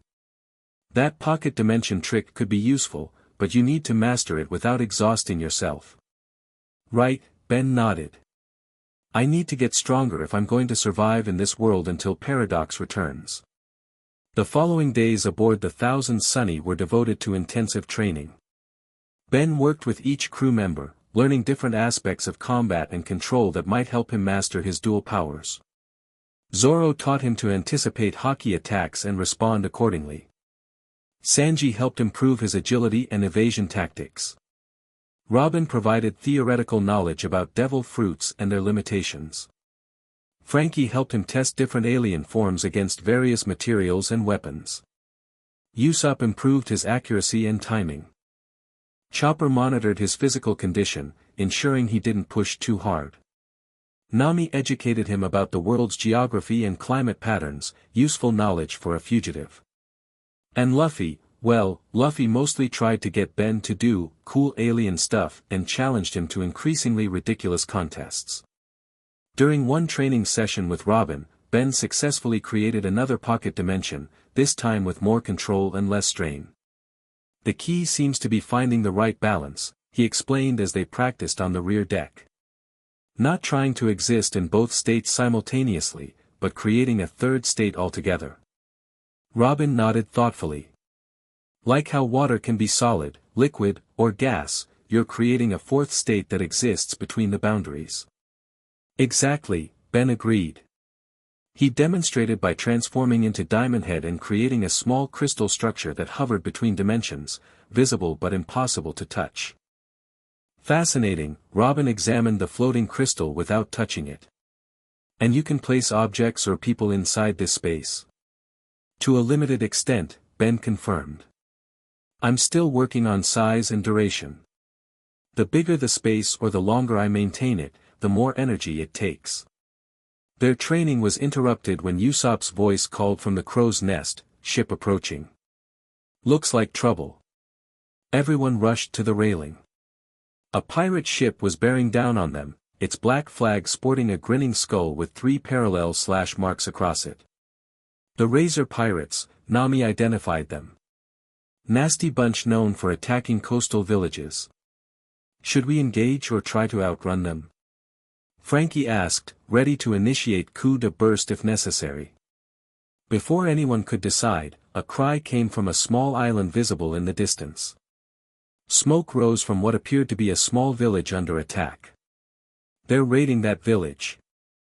Chopper exclaimed, his sensitive nose picking up the scent of fire and fear. Luffy's expression hardened. We need to help them. But the Marines could still be searching for us, Nami cautioned. Getting involved might draw attention. Ben stepped forward, looking at the village, then back at the approaching pirate ship. I didn't come to this world to stand by while innocent people get hurt. Luffy grinned. Exactly what a straw hat would say. Let's go. They changed course for the island. As they approached, they could see pirates from the Razor crew terrorizing villagers, setting fire to buildings, and stealing everything of value. Ben, you and I will handle the pirates in the village, Luffy decided. The rest of you take care of their ship and any reinforcements. Got it, Ben nodded, activating the Omnitrix. He selected an alien he thought would be particularly effective in this situation. Going hero. The green light faded to reveal, Water Hazard. The red armored alien looked similar to his normal form, but with a strange shimmer across his surface, the now familiar sign of the phase fruit's influence. Good choice, Nami approved. Water against fire, plus you can help anyone trapped in burning buildings. The Sunny pulled alongside the island, and Ben and Luffy leaped ashore while the others prepared to engage the pirate ship. The village was chaos. Pirates laughed as they looted homes and businesses. Terrified villagers fled or hid wherever they could. Several buildings were already engulfed in flames. I'll handle the fires, Ben told Luffy. You take care of the pirates. On it.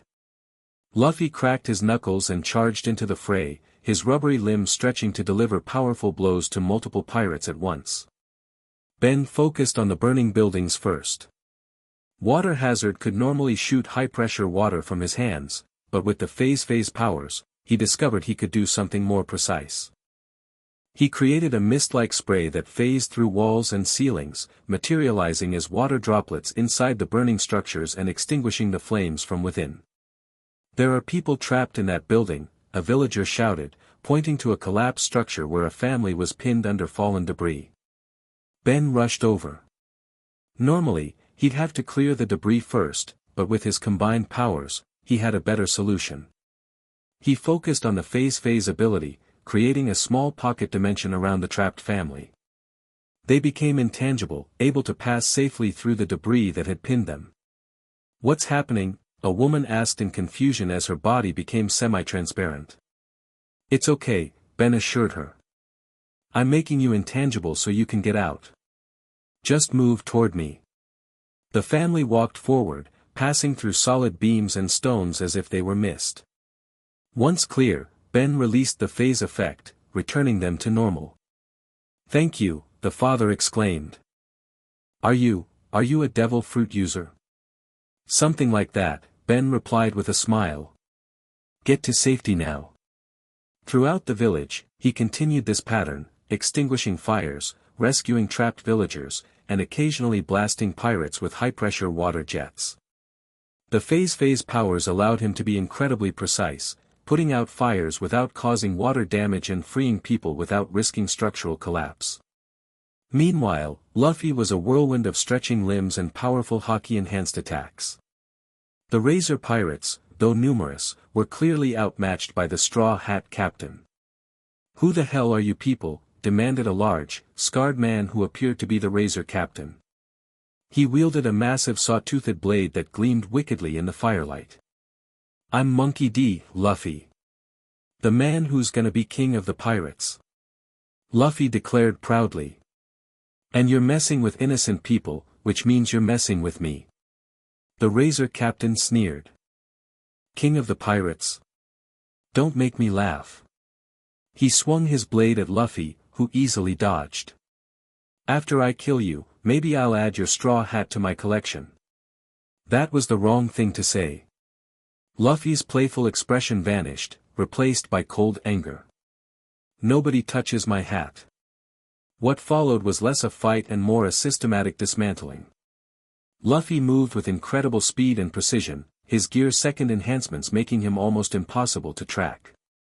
The Razor Captain barely managed to block the first few attacks before Luffy broke through his guard with a devastating Goma Goma no Red Hawk that sent him crashing through several buildings. Ben, having finished rescuing trapped villagers, joined Luffy as the Razor Captain struggled back to his feet. Water Hazard's powers had proven effective against the ordinary pirates, but this captain seemed tougher than the others. "You handle the remaining fires," Luffy told Ben. "This guy's mine." The intensity in Luffy's voice made it clear this wasn't just about stopping the attack, it was about punishing someone who threatened innocent people and dared to speak of taking his treasured hat. Ben nodded, respecting Luffy's right to finish this fight. He turned his attention back to the village, making sure all fires were extinguished and all villagers safe. By the time he finished, Luffy had thoroughly defeated the Razor Captain, who lay unconscious in a crater-sized impact zone. The remaining Razor Pirates had either been knocked out or had fled back to their ship, where they found the rest of the Straw Hat crew waiting for them. The battle was over almost before it began. Zoro's swords, Sanji's kicks, Frankie's weapons, Robin's clutching hands, Chopper's transformations, Usopp's explosive projectiles, and Nami's weather attacks made short work of the pirate vessel and its crew.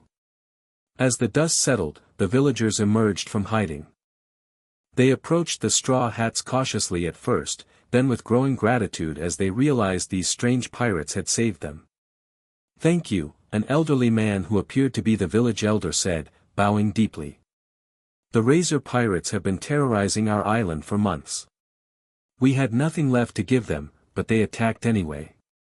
"Just doing what's right," Luffy replied with his characteristic grin, all traces of his earlier anger gone. Ben let his transformation fade, returning to human form. The villagers gasped at the sight. "It's him," someone whispered.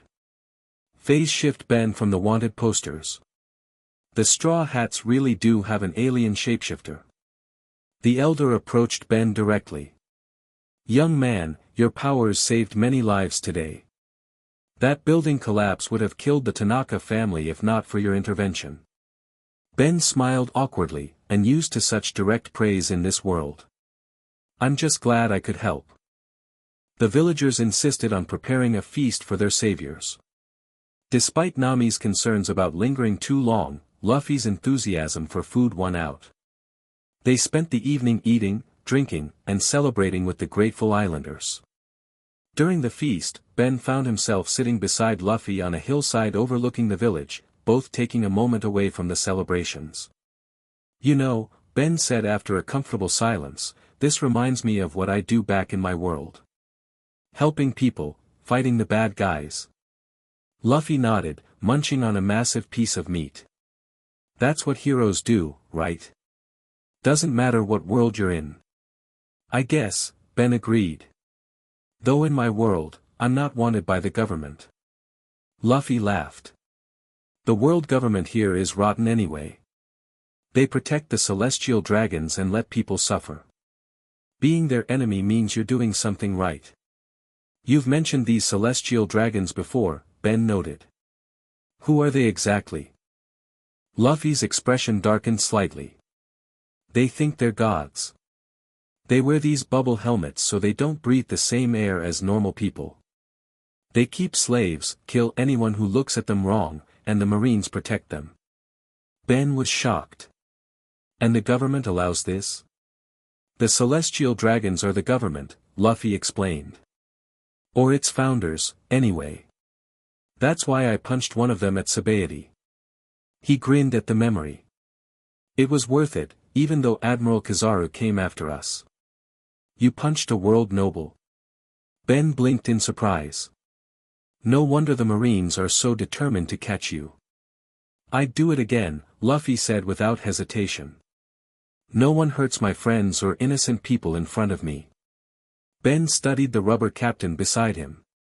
Despite his often childish behavior and simple outlook, there was a core of unshakable moral certainty to Luffy. He knew what was right and wrong and acted accordingly, regardless of the consequences or what rules he might break in the process. "You know," Ben said thoughtfully, "when I first got stuck here, I was frustrated. All I wanted was to get home. But now—" He gestured toward the celebrating village below. "I'm starting to see why you guys do what you do. Being pirates in this world doesn't mean being the bad guys. Right?" Luffy beamed. "Being a pirate means being free. Free to help people, free to have adventures, free to follow your dreams." "What is your dream, exactly?" Ben asked. "You keep saying you want to be king of the pirates, but what does that actually mean?" Luffy's grin widened. "It means having the most freedom in the entire ocean. The pirate king isn't the richest or strongest person, they're the freest. That's why I'm going to find the One Piece and become king of the pirates." His enthusiasm was infectious. Ben found himself smiling too, caught up in Luffy's absolute conviction. "What about you?"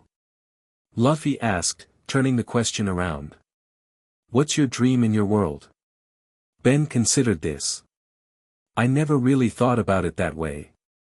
I've just always tried to use the Omnitrix to help people. To be a hero." "That's a good dream too," Luffy nodded approvingly.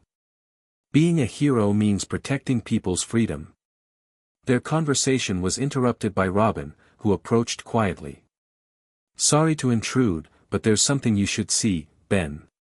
She handed him a newspaper that had apparently arrived with a news coup during the celebration.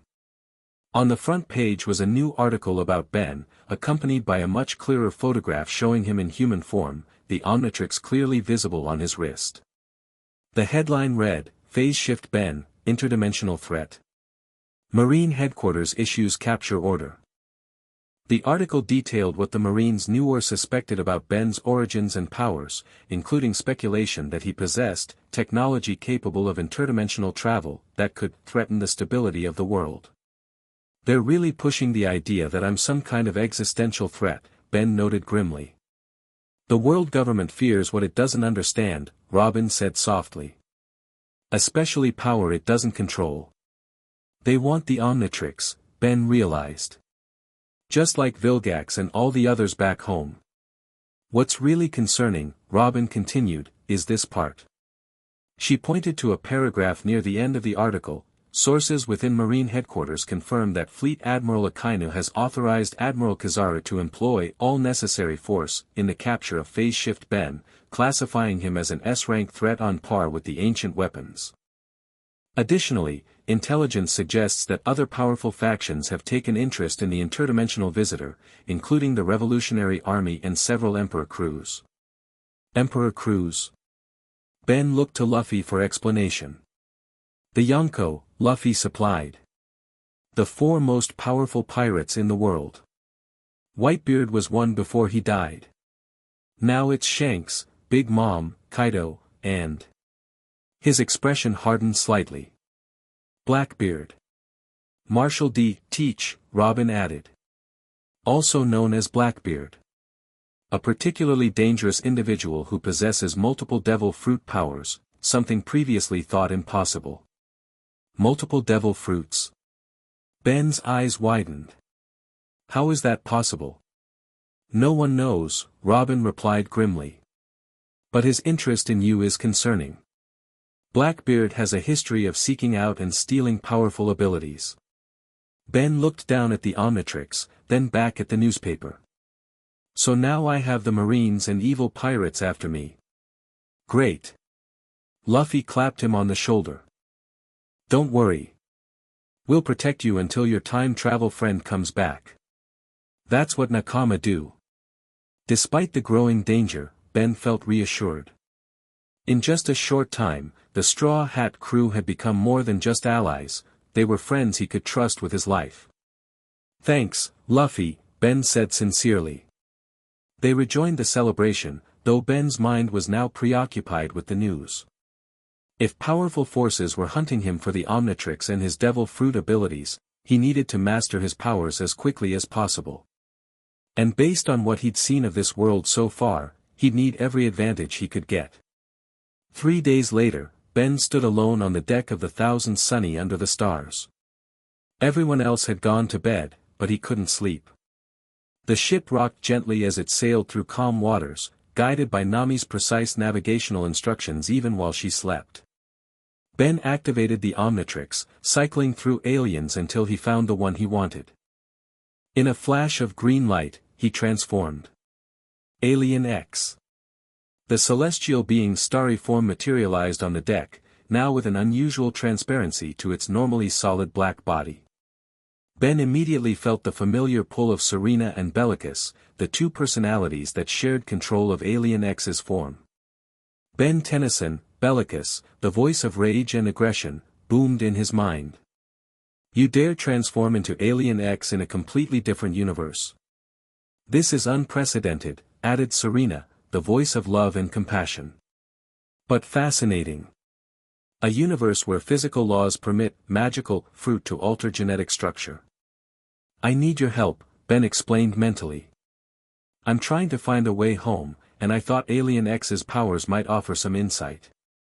Motion to ignore him and continue our debate on whether black holes should have more aesthetic swirl patterns, Bellicus immediately suggested. Motion denied, Serena countered. Ben's predicament is far more interesting. A human with celestialsapian powers in a universe with fundamentally different metaphysical structures. The phase fruit seems to be affecting even Alien X, Ben observed, feeling how the devil fruit's abilities integrated with the celestialsapian's powers. "Can you sense anything about it?" "This fruit has altered your fundamental quantum structure," Serena explained. "You now exist partially in a state I might call, phase space would be the closest term you'd understand." "It's a mess is what it is," Bellicus grumbled. "Your molecular cohesion is fluctuating between dimensional states. Highly unstable. Is it dangerous? Ben asked, concerned. Not immediately, Serena assured him.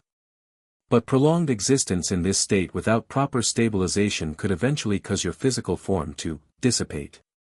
Motion to demonstrate by allowing his arm to dissolve into constituent atoms, Bellicus suggested. Motion denied, both Ben and Serena responded simultaneously. So I need to find a way to stabilize these powers, Ben concluded. Or I might eventually lose physical form entirely. Correct, Serena confirmed. The devil fruit's powers are meant for this universe's inhabitants, whose quantum structures are subtly different from yours. But there is a solution, she continued more optimistically. If you can master the creation of pocket dimensions, you could establish a stable phase state that serves as a bridge between your native dimensional frequency and this world's. Like creating my own personal dimensional anchor, Ben realized. Precisely, Serena agreed. Though it would require significant energy and concentration. Motion to end this tedious conversation and return to our debate on whether continental drift should be reversed for more aesthetically pleasing landmasses, Bellicus interrupted. Wait. Ben pleaded. Just one more question. Can Alien X's powers help me contact my home dimension? Or create a stable portal? In theory, yes, Serena answered. Celestial sapiens can manipulate reality across dimensional boundaries. However, it would require a unanimous vote, Bellicus finished smugly. And I vote no on principle. Of course you do, Ben sighed mentally. I vote yes, Serena countered. But we need your vote too, Ben, and you'd need to maintain control of Alien X long enough to complete the process. Given how difficult it was to get anything done as Alien X due to Bellicus and Serena's constant debates, Ben knew this wasn't a practical solution, at least not yet. But the information about stabilizing his powers through pocket dimensions was valuable. Motion to end transformation and release control, Ben proposed. Seconded, Serena agreed quickly. Fine, Bellicus grumbled. But this counts as your one transformation this decade. The Omnitrix symbol on Alien X's chest beeped, and Ben reverted to human form, feeling mentally exhausted from the brief conversation with the two personalities. Everything okay? Asked a voice behind him. Ben turned to see Robin standing in the doorway to the library, a book in her hands. Couldn't sleep either. I was researching pocket dimensions, she explained, joining him at the railing. After what you said about needing to stabilize your powers. Alien X just told me the same thing, Ben said, looking up at the stars. The devil fruit is making my molecular structure unstable. If I don't find a way to anchor myself properly, I might eventually dissolve. Robin's expression remained calm, but her eyes reflected concern. How long do you have? Not sure. Probably weeks or months rather than days. Ben shrugged. Long enough for Paradox to return, hopefully. And if he doesn't? Ben didn't answer immediately. The possibility that he might be permanently stranded in this world, or worse, cease to exist entirely, was something he tried not to dwell on. Then I'll need a more permanent solution, he finally said. Maybe find a way to remove the devil fruit's effects, though I don't know if that's even possible. There are rumors of a devil fruit that can negate other fruits' powers, Robin mentioned. The op-op fruit, currently possessed by a pirate named Trafalgar Law. Another potential ally? Ben asked hopefully. Perhaps, Robin nodded. Though Law has his own agenda. He's currently allied with Luffy against Kaido, but he's notoriously unpredictable. They fell into comfortable silence, watching the stars reflect on the calm ocean surface. Despite the danger of his situation, Ben felt a strange peace in this moment. You know, he said quietly, for all the crazy things I've faced in my life, alien invasions, time travel, alternate timelines, I never expected to end up in a world of pirates and magical fruits. Robin smiled slightly. And I never expected to meet someone from another dimension who can transform into different creatures at will. Life is full of surprises. Good surprises, sometimes, Ben agreed, returning her smile. Their moment was interrupted by a flash of light on the horizon, not the sun rising, but something else. It grew brighter rapidly, approaching the ship. That's... Ben's eyes widened in recognition. Kizaru. Robin immediately crossed her arms, ready for battle. Admiral approaching. Everyone wake up. The light streaked toward them, materializing into Admiral Kizaru on the deck of the Sunny. Unlike their previous encounter, he wasn't alone. Behind him, more lights appeared, at least a dozen marine vessels surrounding the Straw Hat's ship. My, Kizaru drawled, adjusting his tinted glasses. Caught you napping, did we? How careless. The rest of the Straw Hats burst onto the deck, rushing from their quarters in various states of dress but all ready for battle. Kizaru. Luffy shouted, immediately activating Gear Second, his skin steaming as he prepared for battle. The Admiral raised his hands in a placating gesture. Now. I'm not here for all of you today. Just the boy. He pointed at Ben. Phase shift Ben, by order of Fleet Admiral Akainu, you are to surrender to marine custody immediately. Not happening, Ben replied, hand hovering over the Omnitrix. Kizaru sighed dramatically. So troublesome. I was hoping to avoid unnecessary damage this time. He gestured to the marine ships surrounding them. Those vessels carry enough firepower to sink this little ship 10 times over. Surrender, and your friends live. Resist. He let the threat hang in the air. Zoro drew his swords. We've faced worse odds.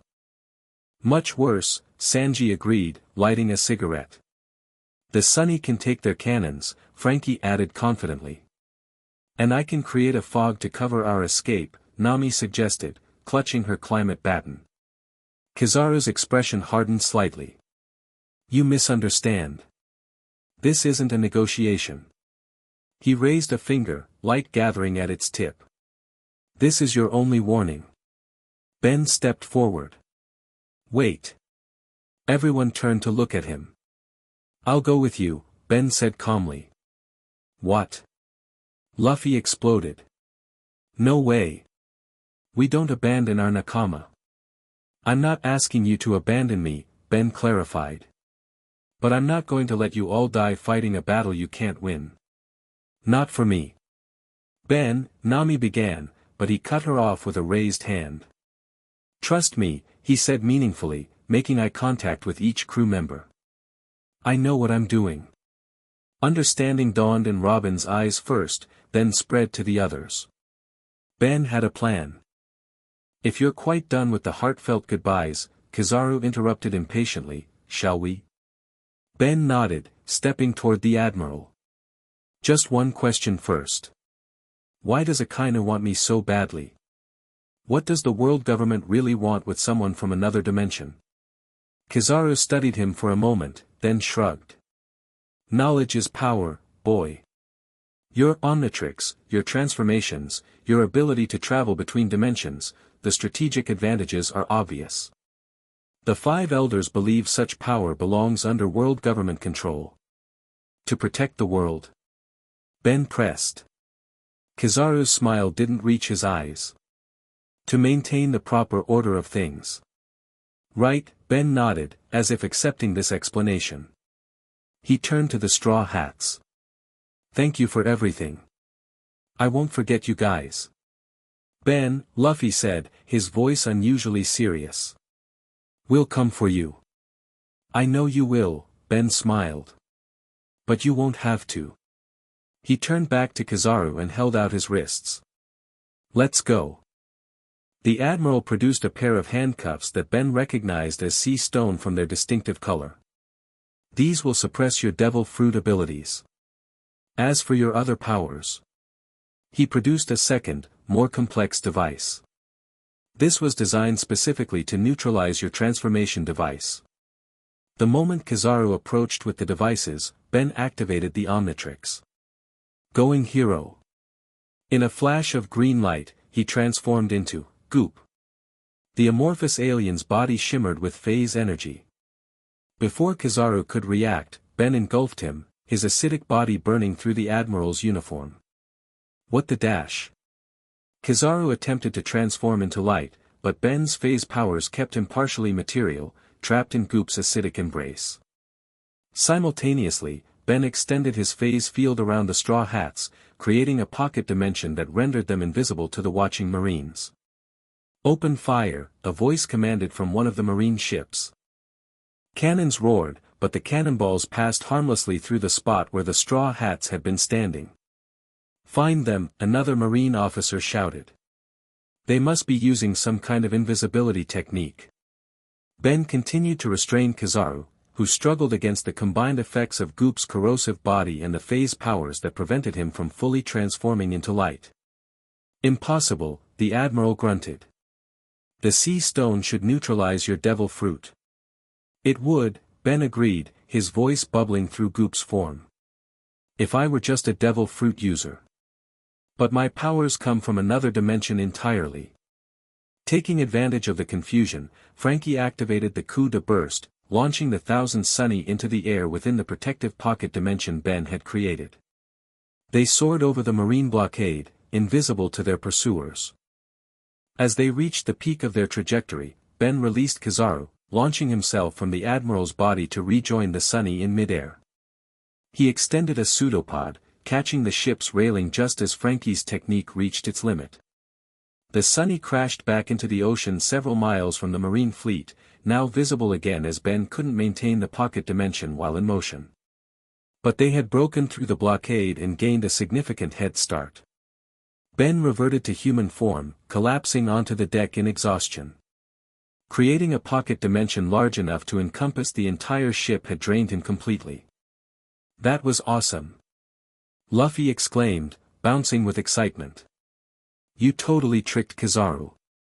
"Nice plan," Zoro acknowledged with a rare smile. "Letting him think you were surrendering."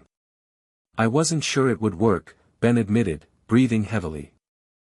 "But I figured they wouldn't expect me to use Goop. Most of my transformations they've seen have been more solid forms."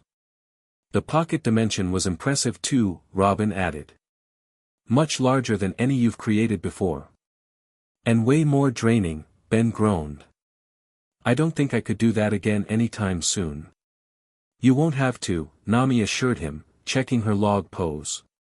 "We're heading for the Florian Triangle, a region of sea that even the Marines avoid due to the perpetual fog and mysterious disappearances."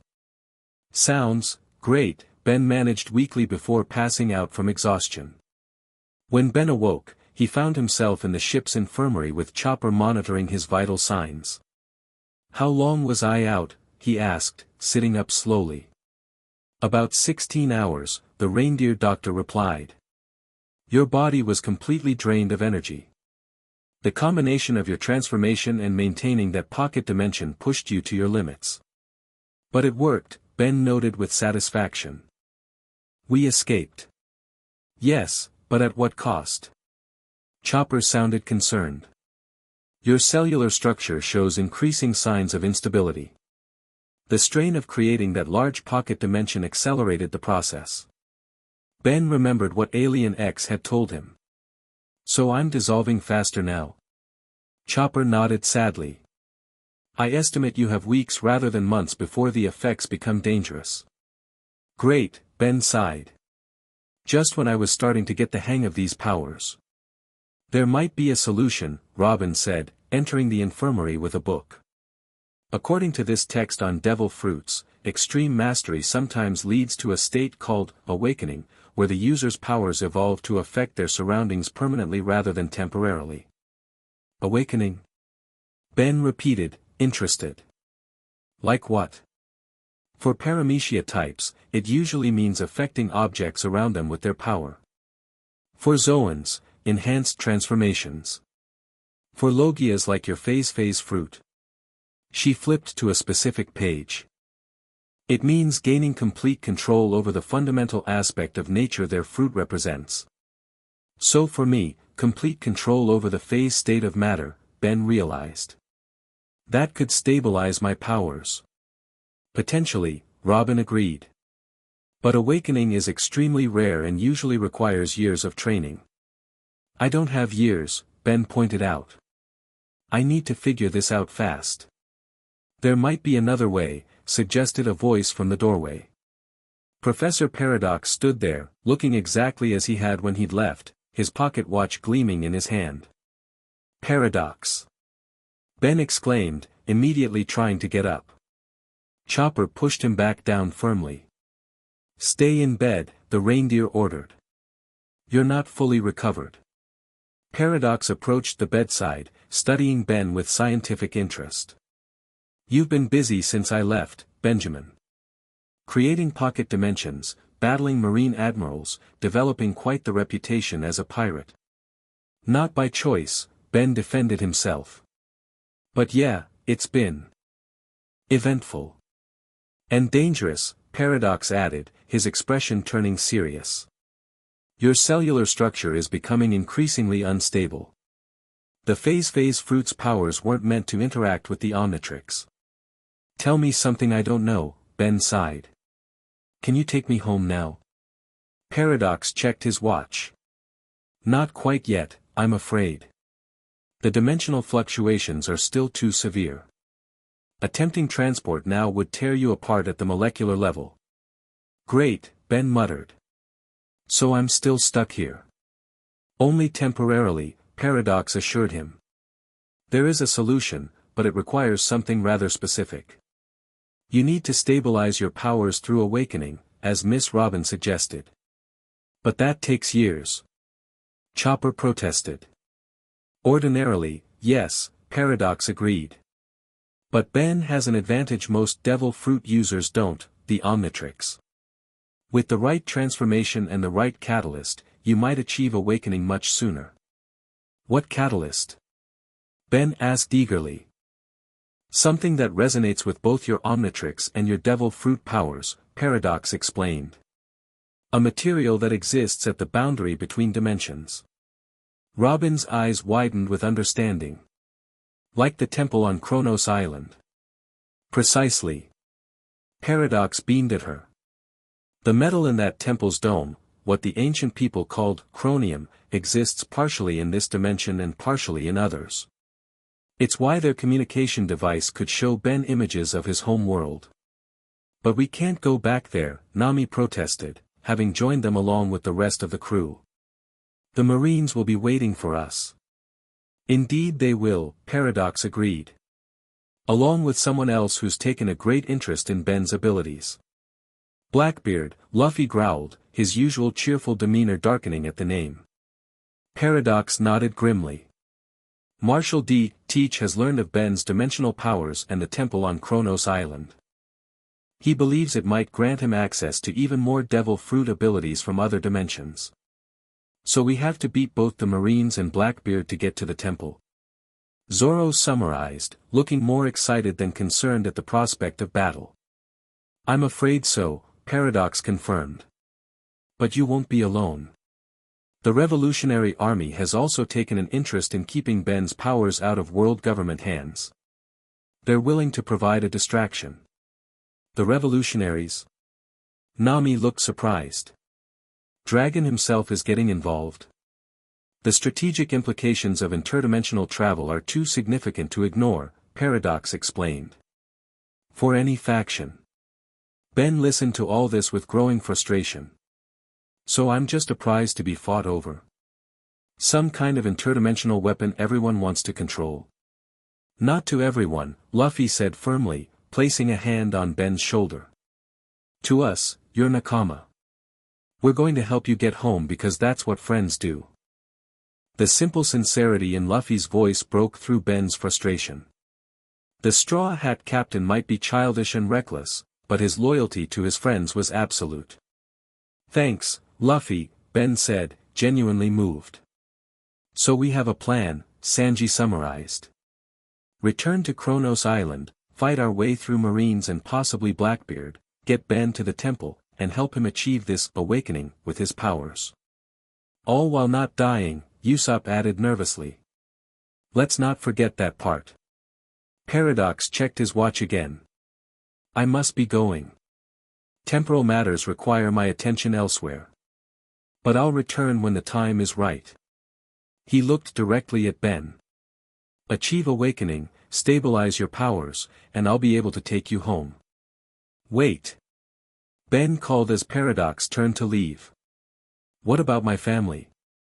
Gwen, Kevin, Grandpa Max. Do they know I'm okay? Paradox smiled reassuringly. Time is relative, Benjamin. From their perspective, you've only been gone a few days. And yes, they know you're alive and working on returning home. Gwen sends her love and says, and I quote, only you could manage to get stuck in a pirate dimension, doofus. Ben laughed despite himself. That sounded exactly like his cousin. With a final nod to the assembled crew, Paradox vanished as suddenly as he had appeared. Well, Frankie broke the silence that followed. Guess we're heading back to Kronos Island. Into a marine trap, Nami added glumly. And possibly a confrontation with one of the most dangerous pirates in the world, Robin continued. Sounds like fun. Luffy grinned, punching his fist into his palm. Let's go. As the crew dispersed to prepare the ship for their journey, Ben remained in the infirmary with Chopper, processing everything he'd learned. His situation was dire, cellular breakdown accelerating, powerful forces hunting him, and only one chance to stabilize his powers before it was too late. But for the first time since eating the devil fruit, he had a clear path forward. And he wasn't facing it alone. Hey Chopper, he said to the reindeer doctor, who was organizing his medical supplies. Do you think I can get up now? I should start training if we're going to face Blackbeard and the Marines. Chopper hesitated, then nodded reluctantly. Just don't push yourself too hard. Your body needs to recover. I'll be careful, Ben promised, swinging his legs over the side of the bed. But I need to be ready. If this Blackbeard guy can use multiple devil fruits somehow, he's going to be incredibly dangerous. He is, Chopper confirmed solemnly. He's the one who gave Luffy's brother Ace to the Marines. The one who started the war at Marineford. Ben paused, remembering how the crew had mentioned Luffy losing his brother in a war but hadn't elaborated on the details. So this is personal for Luffy. Chopper nodded. Very personal. If Blackbeard is there, Luffy will fight him with everything he has. Then I need to be strong enough to have his back, Ben decided, standing up. The Omnitrix gleamed on his wrist, fully charged and ready. Time to master these powers once and for all. As the Thousand Sunny changed course for Kronos Island, Ben joined the crew on deck. Storm clouds gathered on the horizon, both literally and figuratively, as they sailed toward what would likely be their most dangerous confrontation yet. But with each passing day, as Ben trained and grew stronger, as he bonded further with the Straw Hat crew who had become his friends in this strange world, one thing became increasingly clear: he wasn't just fighting to get home anymore. He was fighting for his new Nakama too. And when the time came to face Blackbeard and the Marines at Kronos Island, Ben Tennyson, hero of Earth, wielder of the Omnitrix, user of the Phase fruit, and honorary Straw Hat pirate, would be ready. Chapter 3, The Way Home. Storm clouds churned above Kronos Island, unnatural darkness swirling in patterns that made Ben's skin crawl. The Thousand Sunny cut through choppy waves, approaching from the island's blind side where sheer cliffs provided some cover from watchful eyes. This doesn't feel right, Nami murmured, her knuckles white on the ship's wheel. Those aren't natural storm formations. Robin stood beside her, binoculars trained on the distant shoreline. Blackbeard's powers. The darkness fruit affects the atmosphere around him. Ben felt the Omnitrix warm against his skin, as if reacting to the proximity of something powerful. The phase power within him seemed to ripple in response to the unnatural darkness ahead. How many ships? Zoro asked, adjusting his swords at his hip. I count 5 marine vessels in the harbor, Robin reported. And Blackbeard's ship on the far side. They appear to be fighting each other. Works for us, Frankie grinned, preparing the Sunny's defenses. Let them wear each other down. Luffy cracked his knuckles, eyes fixed on the island. The rubber captain had been uncharacteristically quiet since they'd changed course for Kronos Island. Everyone knew why. The chance to confront Blackbeard, the man responsible for his brother's death, had awakened something dangerous in him. "Remember the plan," Nami reminded them all. "We're not here to fight unless we have to. The priority is getting Ben to the temple." "Plans rarely survive contact with the enemy," Zoro noted dryly. "Especially with Luffy," Usopp added under his breath.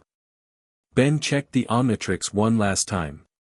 Over the past 3 days, he'd trained relentlessly with the Straw Hats, pushing his combined powers further than ever before. The strain was showing. When he looked at his hands in bright light, he could actually see through them slightly, his cellular structure becoming increasingly unstable. "We don't have much time," Chopper said quietly beside him, the reindeer doctor having monitored Ben's deteriorating condition. "The phase instability is accelerating." "I know," Ben nodded. "One way or another, this ends today." The Sunny rounded the cliff face, giving them their first clear view of the chaos at Kronos Island. Marine and pirate forces clashed across the beach and into the town, buildings burning amidst the fighting.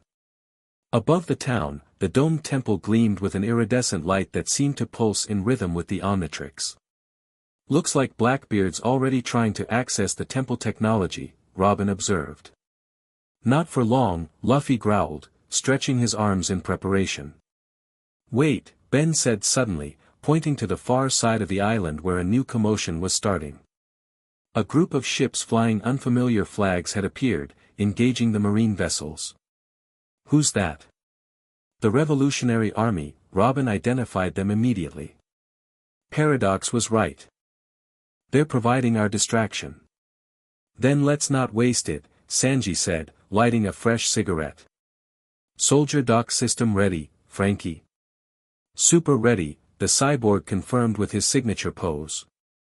Rather than docking at the harbor and walking straight into the battle, the plan called for using the Sunny's soldier dock system to land a small strike team on the far beach.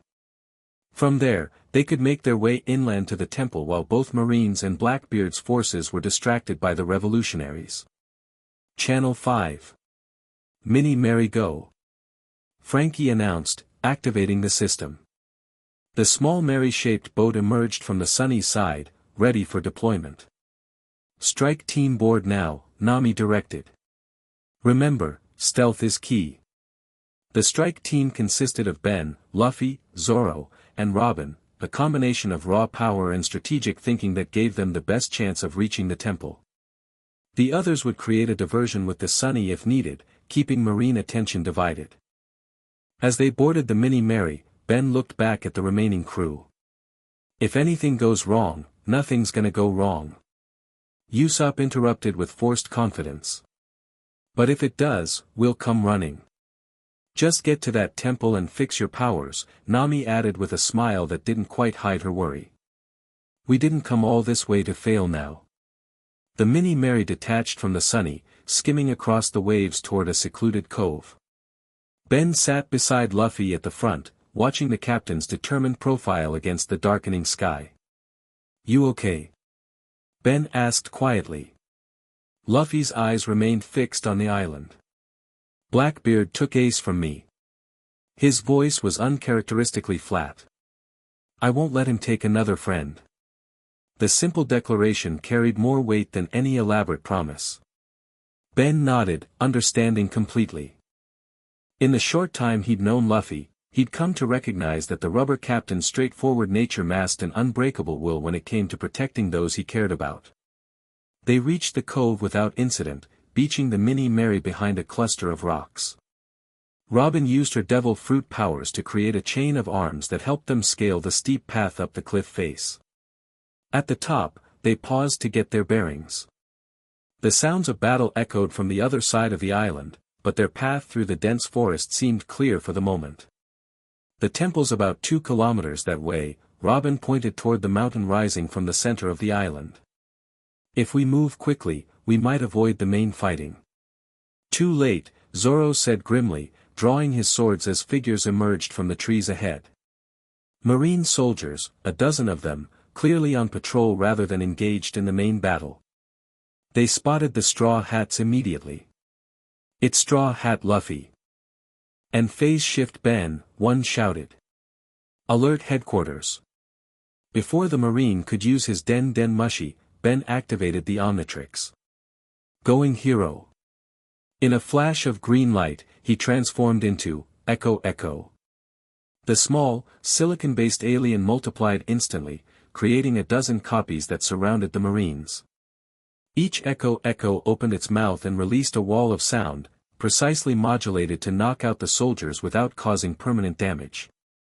The Marines collapsed, unconscious but unharmed. "Nice," Zoro approved, resheathing his swords. "Quick and quiet." "Not quiet enough," Robin cautioned, pointing to a flare rising from deeper in the forest. "They got a signal off." "Then we run," Luffy decided, already moving. No more sneaking. They abandoned stealth, racing through the forest toward the mountain. Ben remained in Echo form, using his clones as scouts and lookouts as they ran.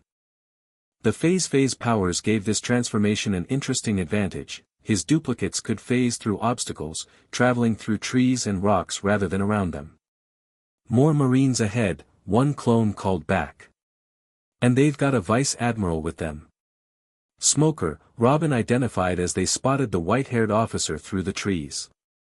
"He's a Logia user like you, Ben." His body turns to smoke. "I remember him from our first meeting," Ben nodded, merging his clones back into one body. "Time to try something new." He hit the Omnitrix symbol on his chest, shifting forms in a flash of green, Swampfire. The plant-based alien materialized, but with a strange, misty quality to his flames. The phase power had turned Swampfire's methane generation into something new, a gas that existed between phase states. "Let me handle this," Ben told the others. "I'll catch up." Luffy nodded reluctantly. "Don't take too long. We need to stick together." "I'll be right behind you," Ben promised. As the others continued toward the mountain, Ben stepped into the clearing where Vice Admiral Smoker and his Marine squad waited. Phase Shift Ben, Smoker identified him, his JIT weapon at the ready. "Surrender now. There's nowhere to run." "Who's running?" Ben replied, raising his hands. Swampfire's methane gas began flowing from his palms, but instead of igniting immediately, it phased into a strange state that permeated the air without being visible. Smoker narrowed his eyes suspiciously. "What are you doing?" "Just changing the rules a bit," Ben answered as the phase-shifted gas surrounded the Marines. "See, your smoke power lets you become intangible. But what happens when the air itself becomes partially phased? Start the next chapter whenever you're ready." The end. Thank you for watching this video. Please be sure to subscribe to our channel and like this video.